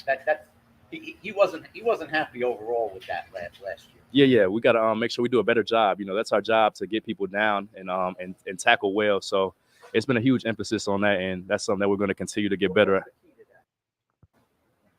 Running to the ball and making sure you're taking great angles to it, and making sure everybody's swarming, because, you know, every now and then somebody's gonna miss a tackle. Just making sure that everybody's running to the ball and pressing the hip and making sure that we're actually bringing the ball carrier down. I had a takeaway from there because Rondé was brought up there. Yeah. Right. And that's kind of the position that he's going to play in this defense for the Bucs going forward. And obviously going into year 3, he was a Pro Bowler, by the way, last year. He did make that Pro Bowl roster. We always know Rondé. What is he? The only cornerback in history still with the 20 and 20 or the 40 25 and 45. Yeah, which he should be in the Hall of Fame. But anyway, no doubt. I mean, I'm looking here, you know, Rondé's first 2 years in the league. If Leroy Butler's in, and I love Leroy, yeah, awesome dude. But I mean, Rondé's numbers absolutely are way better than Leroy's numbers. I was doing a quick comparison here, though, of how similar he could be to Rondé. First 2 years for Rondé, he had 4 picks and 4 sacks, and of course that ended up being a trend throughout his entire career. He would always have the sacks to go with the picks.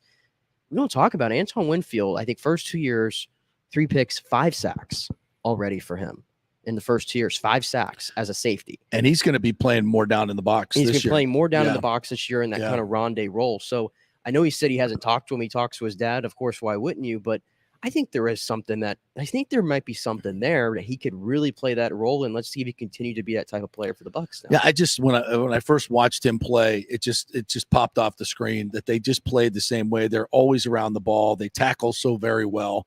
And that's always the thing about Rondé, and that I think escapes Hall of Fame voters is the voluminous number of tackles that he had over his career. He almost averaged by Bucs statistics, and the Bucs statistics are different than the NFL statistics. They'll do every defense will go through and grade the film, and the tackles for the official tackles for the NFL are much different than what the team will tell you. And he had almost 1,500 tackles. I mean, that's almost 100 tackles a year for a defensive back. That's just ridiculous. I don't think Dion had more than 300 tackles in his career. I mean, it's crazy. I mean, obviously they played some different positions, but the name of the game is tackling, and that's one of the things I think Winfield does tremendously well. Not only is he a great has great instincts for making big plays, which is just so key in the safety position, but he's also a great tackler, and that's Mickey Andrews. I used to talk to Mickey Andrews, longtime defense coordinator at FSU. And, Mike Tomlin, I remember having conversations with him when he was here. And one of the things, and Monty Kiffin as well, is having a great safety or great two safeties. That it's such an advantage for a defense because you're limiting the explosive plays. I mean, if you can limit those explosive plays to 8, 9, 10 yards instead of 45 and 55 and 60 yards, it just makes your defense so much better statistically and on the scoreboard. I mean, those explosive plays put points on the board so quickly. And if you can just make teams earn it and get it, take it down the field, 10, 12 play drives, the chances are in the NFL, you're not going to score or you're going to have a long field goal attempt. And that's what the great Bucs defenses did. They just would not give up anything cheap. And that's having great tackling safeties and great instinctual safeties that know where the ball's going. That makes the difference right there. And he's definitely in that category. Now you add, Logan Ryan coming in, and Keanu Neal's going to be back. And Mike Edwards, I think is certainly, shown a great instincts as well and tackling and big playability. That's why I'm so jacked up about this defense. I think this defense can be phenomenal this year. Yeah. Again, you just name all these players. Again, I just go back to it. Every time I hear anybody talk about the big contenders this year, why is nobody talking about this team as a contender anymore? I just think it's fatigue. It's Bucs. It's Brady fatigue. I saw people yesterday saying, "Oh, this roster's old, this and that." I mean, name me how many more teams are this talented. I don't see it.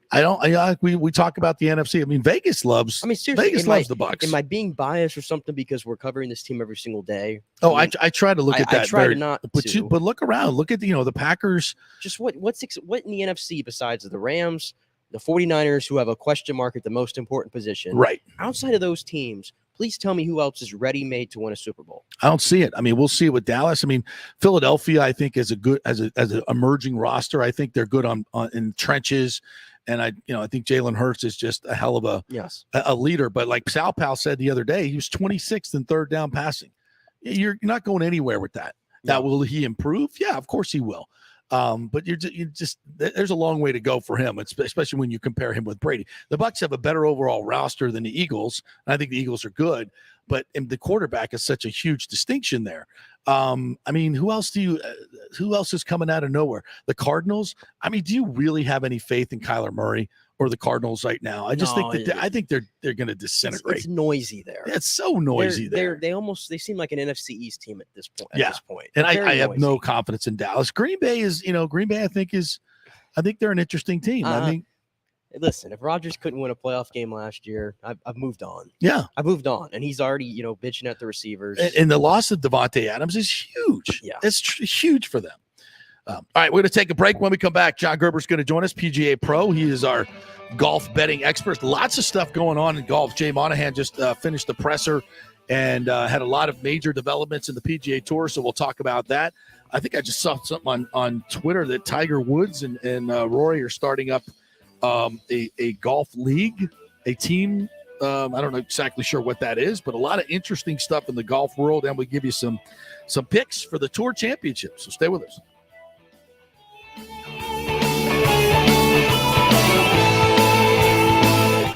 the time to make sure your home insurance is in order. In the last year, many of us have made improvements to our homes.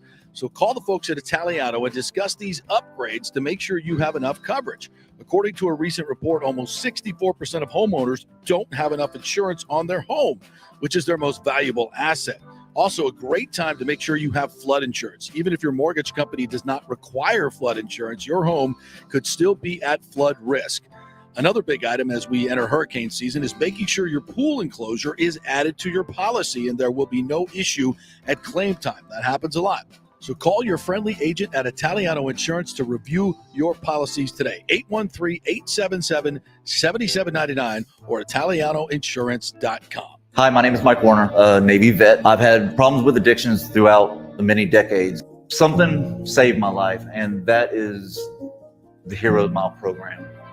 Hi, I'm Bill Lennox, retired Lieutenant General, United States Army. If you have any challenges in alcohol, drug, if you have PTSD, MST, think about Heroes Mile. Heroes Mile, a recovery center for veterans by veterans. Call 1-888-VET-NOW2 to learn more or visit heroesmile.com.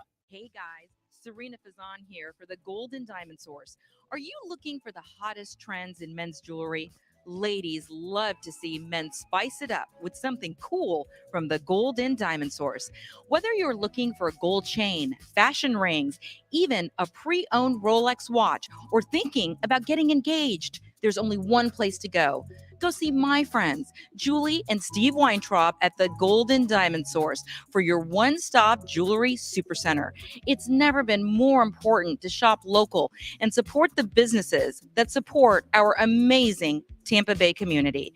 None better than the great folks at the Gold and Diamond Source, 3800 Ulmerton Road, or online at goldendiamond.com.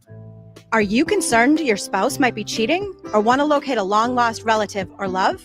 Or a missing person and the police are not helping? An insurance adjuster who needs proof of injury. Hi, I'm Rachel D'Antonio from Tampa Bay's premier private investigation agency, Emerging Investigation. We have a proven track record of results. Local attorneys and insurance companies hire us to discover insurance fraud and crucial information in criminal cases. We can help in custody matters, and we devote a tremendous state-of-the-art technology and cutting-edge industry surveillance techniques to get you trusted results. Larger corporate agencies can be more expensive and do not offer the personal level of customer service and interaction that we pride ourselves on. We are a family-owned business. Our professional experience team includes my son, lead investigator Zach D'Antonio, a former collegiate athlete, and my daughter Emily, who leads our in-house investigations team. Don't take matters into your own hands by trying to install snooping programs on phones or GPS trackers. That can cause unneeded stress and give you inaccurate results. Go with the professionals at Emerging Investigations. We have proven results and tremendous testimonials from our satisfied customers. Call for a free consultation and we can discuss how we can help. Peace of mind is as valuable as bad news. Just go to our website, emerginginv.com, or call 813-291-FACT. That's emerginginv.com.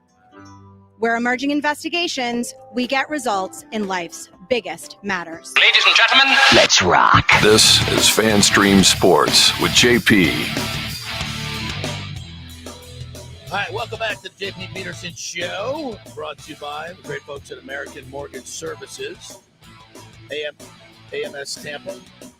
Email Scott Fitzgerald at scott@amstampa.com. They got a great new loan program, lower rates, no qualifying, all kinds of great stuff, but it has to be in a certain area and a certain address. So if you're in the market for refinance or shopping for a new home, just email scott@amstampa.com. He'll tell you if you qualify for this incredible new program that can give you great rates in the threes. Wouldn't you like to get one of those right now? All right, we're going to welcome in our good friend John Gerber, PGA professional, who also gives us all our bets for the week. The Tour Championship's coming up.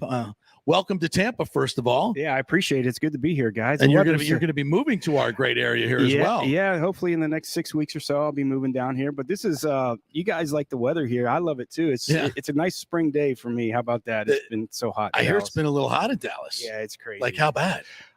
They had some rain today, but I still think it got up to probably 90 with the rain. But we've had 70 some days in a row over 100.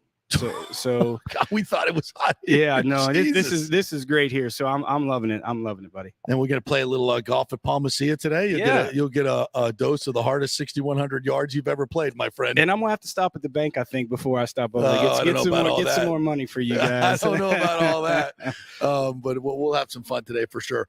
All right, before we get to your picks for the Tour Championship, Jay Monahan just concluded a press conference, and they're going to elevate 4 more tournaments up into the $12 to $20 million, $15 to $20 million range. I mean, you played on tour and the mini tours as well. And it looks like they're also going to increase that fund from $50 million to $100 million to go from the top 10 players to top 20 players, the Player Impact Program. So all this to combat live golf, obviously, and getting the players a lot more money. And I'm guessing from the player side, a lot of the players are going, well, where the hell has this money been? Where did you find this money, Jay? Yeah, they found it somewhere. It's been there for a long time. I think what they tried to do is they got some more, the sponsors probably to pony up a little bit more money also. And plus, it's a nonprofit. People don't realize the PGA Tour is a nonprofit. So they had the money in their funds. I think it's a great thing for the top 20 players to get that as opposed to the top 10. And it's definitely just because to try to keep some of those players. But I think there's more changes coming, especially to the schedule. And I think there'll be a little bit more money thrown in those purses. What do you think is what are the changes you're looking at? I think they've changed the tour school format also. I think that's going to come out with some guaranteed money, right? Even though if you didn't make the cut, I think you still get a per diem or whatever. They're going to have a number. Yeah, I think they said $500,000 for all exempt players on tour. So I guess what's that, the top 125? Yeah, 125. But even if you make the cut or miss the cut week to week, I think they're going to be able to give them some money to be able to subsidize their travel. People don't realize the travel is as expensive as anything. These guys are making a lot of money, but they're paying their own expenses and they're paying their caddy and stuff like that. They're not staying. A lot of these guys that are in that kind of 125 to 120, they're not staying at these elaborate hotels. So they're trying to save some money too, even though the money is pretty good out there. Yeah, very, very interesting stuff. And I was texting with Rondé. He's going to come on tomorrow at 10 o'clock. He's also the chairman of the Valspar. And, he feels like there's not going to be another tournament opposite the Valspar, a live golf tournament. You're telling me there's not going to be any North American tournaments anymore for live golf? I don't think so. There's some reason why they haven't come out with the schedule yet. I mean, it's coming pretty close, right? Yeah, the PGA Tour had their schedule out over a month ago. But, one of the big stipulations for the PGA Tour is in their contract to go over, they are allowed to play 3 events, but none in North America. So that was really the big rub with them with the LIV is that they played 6 events in the United States. Right. Or going to. Or they did this past year. Or they played 6 total? Well, they've had 3. They've had 2 already. Right. And then I think they're going to have 2 or 3 more that's on the schedule. So that was kind of the big thing that really hurt the PGA Tour that they didn't really want them to do. So, I just think I'm not so sure that. I think they're going to do the schedule, the LIV schedule. I think they're going to take him out of North America, and I think they're going to put him in Australia. Tour, as of right now, is the only major tour that you're going to get world ranking points. So, and then with Greg Norman's kind of influence down there also, I think they're not going to get nearly as much scrutiny. Tiger and Rory announced something yesterday. I think it's TMRW is their new deal. And I think I even saw this morning that they're doing some type of golf league. I don't know if it's going to be for PGA, but it's going to be in conjunction with the PGA Tour. So I think you're just one good thing out of live golf is I think you're seeing obviously the PGA Tour start to be a little bit more open-minded, looking to grow the game of golf a little bit more and not stay kind of status quo as we've seen. And I think all in all, that's good for golf. Yeah, and I think some of the tour guys are they're saying now it's like, okay, where's this been for so long, right? Now, exactly. Why are you now? Somebody has just pushed the envelope to do it for you just because of the competition with LIV. We've had this money for a long time. Why are you just doing it now? Right. And obviously, if there's any good thing with LIV, it made the PGA Tour kind of make some of these changes that were necessary for sure. All right, let's get to the Tour Championship this week and your picks. And so far this year, you're up over 20,000 units documented. So tell us about your picks this week at Old East Lake. When I lived in Atlanta, we have an opportunity to play there quite a few times. Yeah, it's a cool place, right? Oh, it's hard. It's hard. What brutal golf course it is, too. Yeah, we didn't have a great week last week. We cashed in 1 ticket with Tyler Pendrith finishing in that top 10 mark. And then we 1-1 on matchups, but we had both dogs. So we lost 130 units last week, but still kept us at the $22,000 $5 mark. And then our matchups were 84 and 49 so far for the year. So we're still way ahead of the curve. This week is for me, it's the hardest to handicap because there's so many things. It's the staggering system. Yeah. It's just, I really don't like. Yeah. Because you're, guys are starting with, I'm not exactly sure the numbers 10 are. under, and then it goes to 8, and then so on and so forth. So it's really difficult. If you can find places to where that there's matchups, just head-to-head matchups, not counting the strokes, that's the way to play this week. And that's what I use. Explain the matchup betting. Okay, so matchup would be if, like today, you're going to be the favorite for me against me today. So you would be. The hell are you talking about? Well, you'd be minus money. But by 10 strokes, maybe. Yeah, right. Yeah. But so it'll be. Let's hypothetically say John Rahm is playing Patrick Cantlay, and John Rahm is the favorite. So John Rahm would be minus 130 or 120 over Patrick Cantlay just for the round, for round one. So they give you certain matchups that you can bet. Yeah, absolutely, together. And you have to find it this week. You have to find it with there's no staggering system, and then you can find both. I don't like to bet the staggering system, and I also picked one guy this week that's kind of a little bit middle of the pack that has a chance to kind of win the FedEx Cup or win the tournament this week at East Lake, and that was Xander Schauffele. He sits at 6 under. Mm-hmm. He's 4 shots back, but he is plus a stroke and a half around over the field. So basically saying he's 6 shots better for the tournament over the course of 4 or 5 years that he's played here over the field. So he sits at 6 under. I like him to win the golf tournament outright, and he's plus 650 to do that. He's the only person I like. That's good value. Not bad. Really good value. He's the only person I like that is that way. And then we have 2 matchups, and I took tournament matchups. Now, there's a difference between tournament matchups and round matchups, and I'll do round matchups through the week. The tournament matchup is for 72 holes, no staggered system, so they're starting even. And I like Sam Burns plus 105 over Cam Young. Sam Burns sits there. I don't think he can catch up to win the golf tournament, but I think he's going to have a real solid week, and he's played well there. And we always talk about the grass. It's perfect for him. Horses for courses. That's right. And Cam Young doesn't really play well on Bermuda grass. It's just not his forte. So I like that matchup, and I like Xander Schauffele again, even money against Scotty Scheffler at non-staggered. So they're going to start from 0. So those are the 2 matchups I like for the tournament matchups, and we'll have tournament daily matchups tomorrow, Saturday, and Sunday for the tournament. Nice. And the staggered system, do you think that's going to go away? No, the guys on tour don't like it unless you're at the top, right? The top, top guys love it. But that's one of the things I think they're going to change on the PGA Tour. I think they did it originally to get guys more money and to reward guys who've been consistent and play a lot, right? Yeah, a little bit of that, but also too is it was so confusing. Like 3-4 years ago, it was so confusing. Yeah. If he makes this putt, he goes to FedEx, and there was so many different scenarios. I think for the fans, it's easier to view, but I think for the players, I don't think they like it at all. Yeah. So as we move forward in the PGA Tour, I mean, it seems like the players, they've gotten the PGA Tour to make a lot of changes. How many more defections do you think? I mean, you talk to a lot of these players, you know, a lot of these guys. Is there still a sense that the main body of the tour is pretty solid now? The Tigers come and talk to him, and Rory talked to him. They had this players only meeting. I mean, I think that's really, really big to impress upon these guys that, yeah, you may be able to make a quick buck here, but in the end, we're all going to look at you with a side eye. And I wonder how that is. Do they look at these guys like almost, picket line breakers? And, back in the day when it happened in baseball and football, guys, they called them scabs. They do you think that some of these guys, when LIV eventually dissolves, and I think it will, I do too, that they'll be kind of, will they be welcome back on tour with open arms, or will there always have a stigma to it? That's a good question, and I don't really know the answer. I think a lot of these guys, the old thing with the athletes, you don't really talk about athletes' money, right? Exactly. Family and money, you just stay away from. So I think there's a little bit that they kind of understand that point.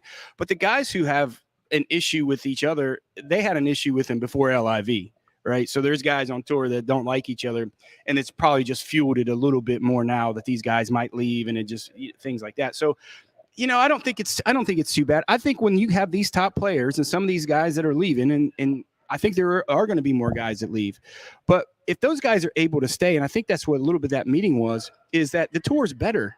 We're going to make more money for everyone if the tour is better. And if you guys are staying, some of these higher end names, like the tour is better when Dustin Johnson's playing the PGA Tour and he's playing well. So when these higher end guys are staying on the PGA Tour, the tour is better. I think that's what they're trying to do. They're trying to get these guys, the mainstay guys, to stay on tour, to make the tour better. I think they're thinking in game, right? I think they're selling the in game to all the players. Like, listen, this might be a flash in the pan, but the in game for the PGA Tour, we're not going anywhere, and you can make so much more money in 5 years than you're going to do in LIV. So do you think Monahan and Tiger are telling these players, hey, if you go, we're not ever going to welcome you back? I mean, will they be able to do that? There's still a lot of litigation out there, antitrust litigation. How do you think that ends? I think they'll give him an opportunity to come back, but I think it might be through the qualifying system. Oh, right. Yeah. Oh. So, tour schools, back in action with for it's been gone for a long time, and they just took the guys from the Korn Ferry, 25 and then 25 in the 3 series. But now this coming year, they brought back the PGA Tour qualifying school. Oh, yeah. So there's interesting. So I think they're going to make. Yeah, DJ, you can come back, but you got to go qualify. Got to qualify. Whoa. That's what I think is going to happen. Wow. And also people don't realize that some of these young kids that are coming up, that are kind of these big names that were not PGA Tour members. And I'll use James Pyatt, for example, the U.S. Amateur champion from last year. He wasn't a PGA Tour member, signed a big deal with LIV. Well, he can come back to the PGA Tour, but he has to go through the qualifying because he was never a PGA Tour member. Right. So it wasn't like he was banished or banned. Interesting. So I think they're going to iron some things out. It would shock me if some of these big name guys that decided to come back. Look at a guy like Pat Perez. He quit LIV. He's out of the lawsuit. Is he like a big name for the game? No, but the guys like him out there, right? Yeah. And they will maybe kind of back him and see how it works. I think there's going to be some stipulations, but I don't think they'll shun him away. Interesting. John Gerber, PGA professional. Before you go, I want to tap into your teaching part of what you do, because you have a couple of golf schools that you work with and you do a lot of teaching. There's a lot of guys out there that maybe, are taking up the game with COVID, and they're probably getting to that point where, man, I can't break 90. Yeah. Like I can't break 90. Like how do players like that break through? What is the one, give us, 1, 2, 3 things that guys can do to immediately get better? Well, a little bit of it is, for my teaching aspect with our facility in Ohio and in Dallas, is that they have to be realistic of what they want. The interview process, the first lessons that I work with these guys in golf schools is, how much time do you have to play? How much time do you have to practice? And you kind of cater to them on that. I mean, I can change a guy's golf swing and he can never play golf again if he's only playing once a month. Right. So I need that knowledge first of what they can really do. That's an interesting take on that. Yeah. Physical limitations, right? How limited are they physically? And then just the time frame, how much are you really work on? And then after that, it's basically on them. Yeah. If a guy's relatively athletic and has enough time to practice, he can get better. Yeah. He just can get better. And I would really kind of dominate a lot of short game, chipping and putting to some of these guys if they really want to get from breaking 100 to 90 to 80. It's a lot of short game when it comes to that. So, the interview process is real important to me. Yeah, we all just want to hit it long. Yeah. We jump out at the range and it's, first thing we do is I don't do that anymore, but used to, grab the driver and start banging it. But so much of scoring and winning is with the short game. 100 yards and in, man. Yeah. That's where it's at. How much time do you put in ratio wise for 100 yards and in, chipping, putting, etc.? At these days, it's probably 80-20. I work more on short game than 80-20. Yeah, I just wow. If I'm gonna hit it bad, I just don't want to work on it. I'm just gonna hit it bad and have it figured out, right? With the short game. But yeah, 80-20. My golf swing is not going to change that much, right? Just through the year, so I don't really have to work on it. I know what I need to do if it goes awry. So I just kind of want to get the feel and work on my short game more than anything else. And in terms of taking lessons, a lot of people can't afford it, or what's the most affordable way to get instruction? How good are these golf videos that you can get now? So much instruction now is being done online. Yeah, I'm not a big fan of the golf videos because it's for the general public. If you shoot a 90-100 player, they're not going to understand it anyways, right? Because there's so much information, and a lot of it too is you get too much information. So what I usually like to do, I'll always work on 1 or 2 things with the student, have them go practice. Say, listen, you need to practice 5 times before you see me again. If not, we're just doing the same stuff. Right. Right. So if you're a 90, 100 player with the cost of it, go take some group lessons. Individuals are a little bit more expensive, but get 3 or 4 guys. Go take a couple group lessons, because then it's only $20, $25 a person. Yeah. As opposed and to you're getting a spending lot that of the same stuff. A lot of the same stuff. And then if you really like it, especially if you're kind of a beginner, then you'll transition to individual lessons. So that's the best way to do it for me. I'm going to go out and chip a lot today. We'll see. I definitely need to work. And if you're playing Palmacia, boy, you better be chipping and putting. We'll see how you hit it. You might just be naturally chipping and putting around that place. I've been hitting very, very poorly. I'm not playing a lot. I mean, that's I'm the not thing. either. If I'm not playing a lot, it just I can't maintain my golf swing. So, but we'll have some fun. Yeah, we'll work on it. We'll work on it today, buddy. Johnny, thanks for coming in, man. It's Appreciate great to it. see you. Yeah, Great thanks to for see having you. me in, guys. Appreciate it. All right, we'll take a quick break. When we come back, we'll talk some more. I promised you the Cam Brate interview, so we'll do that. We'll give you the Cam Brate interview and talk a little bit more Bucks as they get set to go up.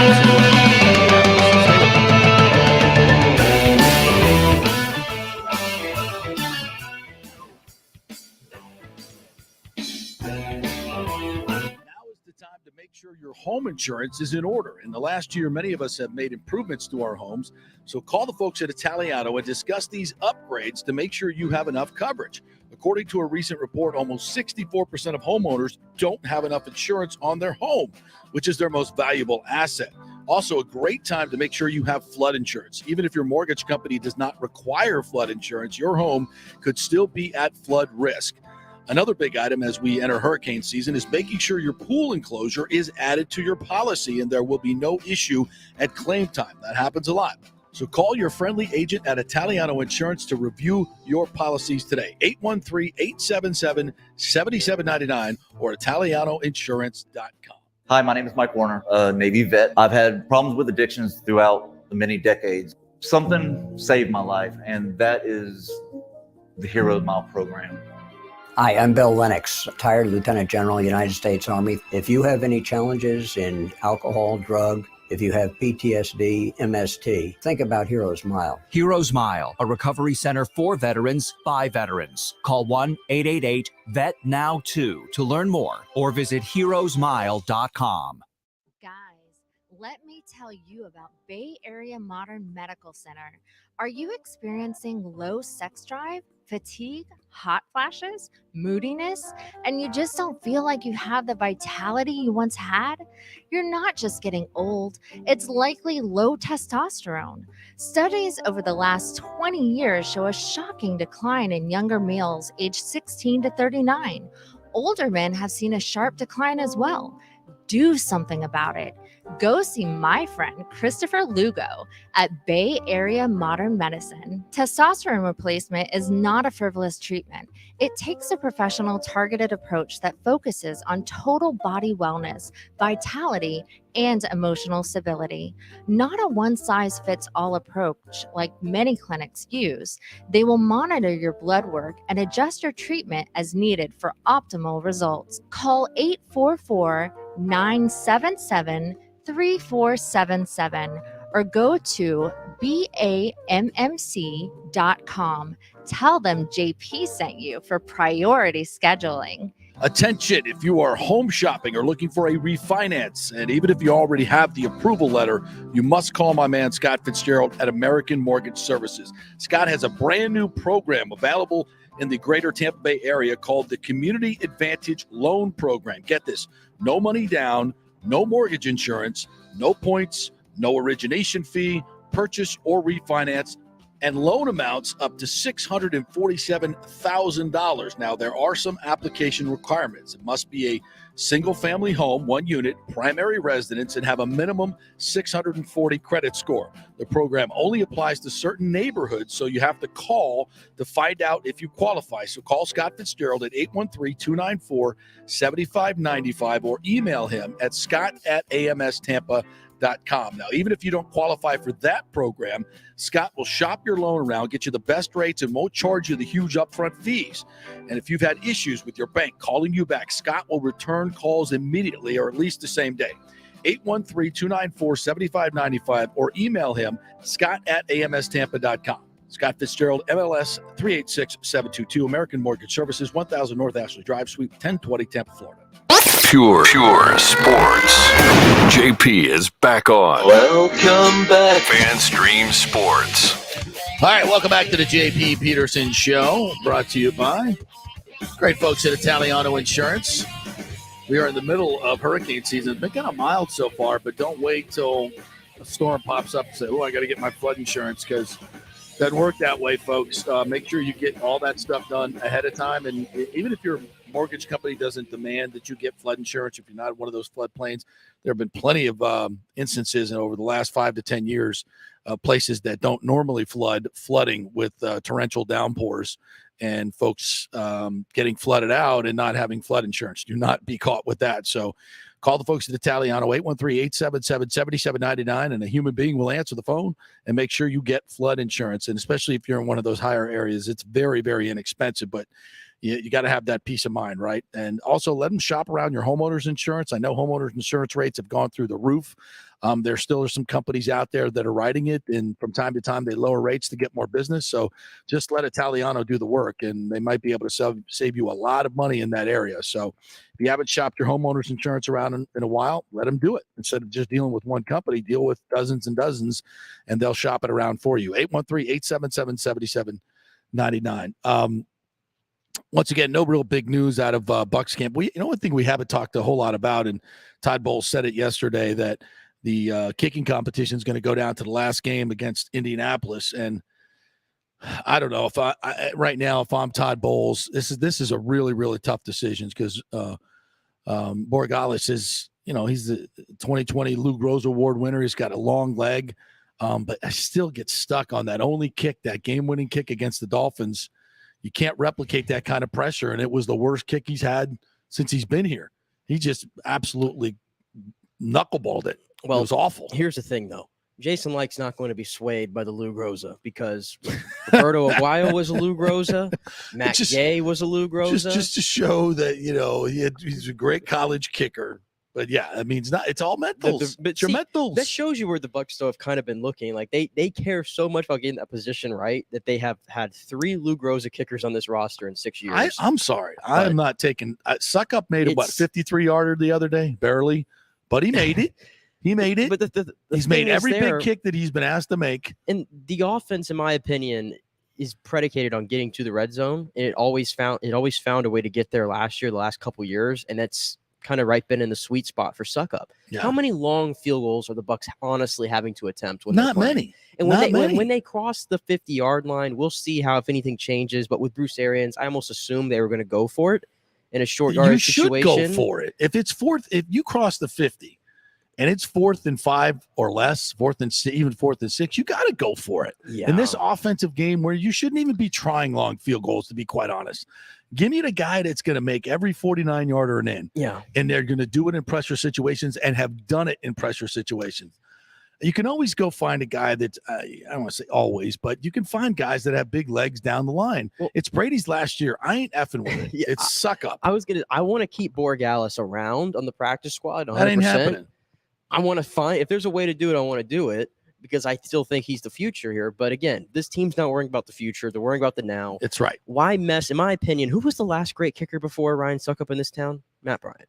Yeah. Okay. We're going back to my grade. Curse of Matt Bryant. Back to my grade school days here. Getting rid of him was a bad idea. To save a couple million on the cap. Ridiculous. My point with that is, why mess that up? Don't mess it up. We finally got the kicker sorted out. I don't want to have to worry about it, because all kickers go through growing pains, rookie ones. Yeah. I ain't messing with it. But if Borregales would have made that kick, maybe I'd have a little bit of different. But he didn't. But he didn't make the kick. It's pass fail, right? Yeah. But how about a little Cambrai? Let's go a little Cambrai. We promised to teased it just a little bit. Look at that stash. You just wanted to look at the stash. I did.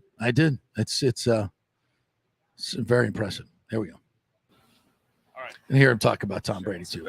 It's never a bad thing. This is right after Brady's first practice. Days and then comes out here and as sharp as he was today, or are you like, okay, this is a good week? No, pretty much as expected. I'm sure wherever Tom was, he was working out still and getting his reps in. If anyone can get away with the 11-day break during training camp, it's Tom. And he came back, kind of firing all cylinders again today. So. We're all excited he's back and ready to move on with that. Yeah. a veteran presence like that, especially a guy like Tom Brady. How does that change the dynamic of practice and preparation for games? Yeah, no, it was definitely weird. You know, Tom is such like a omnipresent being, you know, like he's like the unquestioned leader of the team, right? And so for him to not be there for 11 days, it was kind of a good opportunity for other guys to kind of step up and fill that void. I mean, it was different. You know, Tom's usually kind of cussing guys up and down the field, you know, when we're messing up, but we didn't really have that. So it was different, but, you know, I thought some of the other veterans stepped up. I thought Blaine did a good job commanding like the first team offense when Tom was out. And yeah. Were you cussing more people out yourself? Yeah, no, I was letting those guys have it, man. It was some BS out there for sure. Do you expect to go Saturday? I don't know if it matters too much to you, but yeah, I would assume, that probably more guys will play this week. We haven't really talked about it, but yeah, we're kind of treating this week more like we would an in-season week. So yeah, I'm expecting to play. I haven't been told otherwise, so we'll see. All right, Cam Brate talking about Tom Brady coming back. Did you expect anything less? And I hope people keep doubting him. Everybody's doubting him. Beautiful thing. That thing I was talking about, Tiger Woods, Rory McIlroy unveiled tech-infused team golf league to be played on virtual courses. We'll talk more about this tomorrow. It's going to start in January of 2024. So it's like the general public playing on, these simulators and playing in golf leagues. This is going to be freaking awesome. Love this. It's like Top Golf on steroids. All right. Our thanks to John Gerber, who joined us here. Get your PGA Tour picks. We'll tweet those out as well.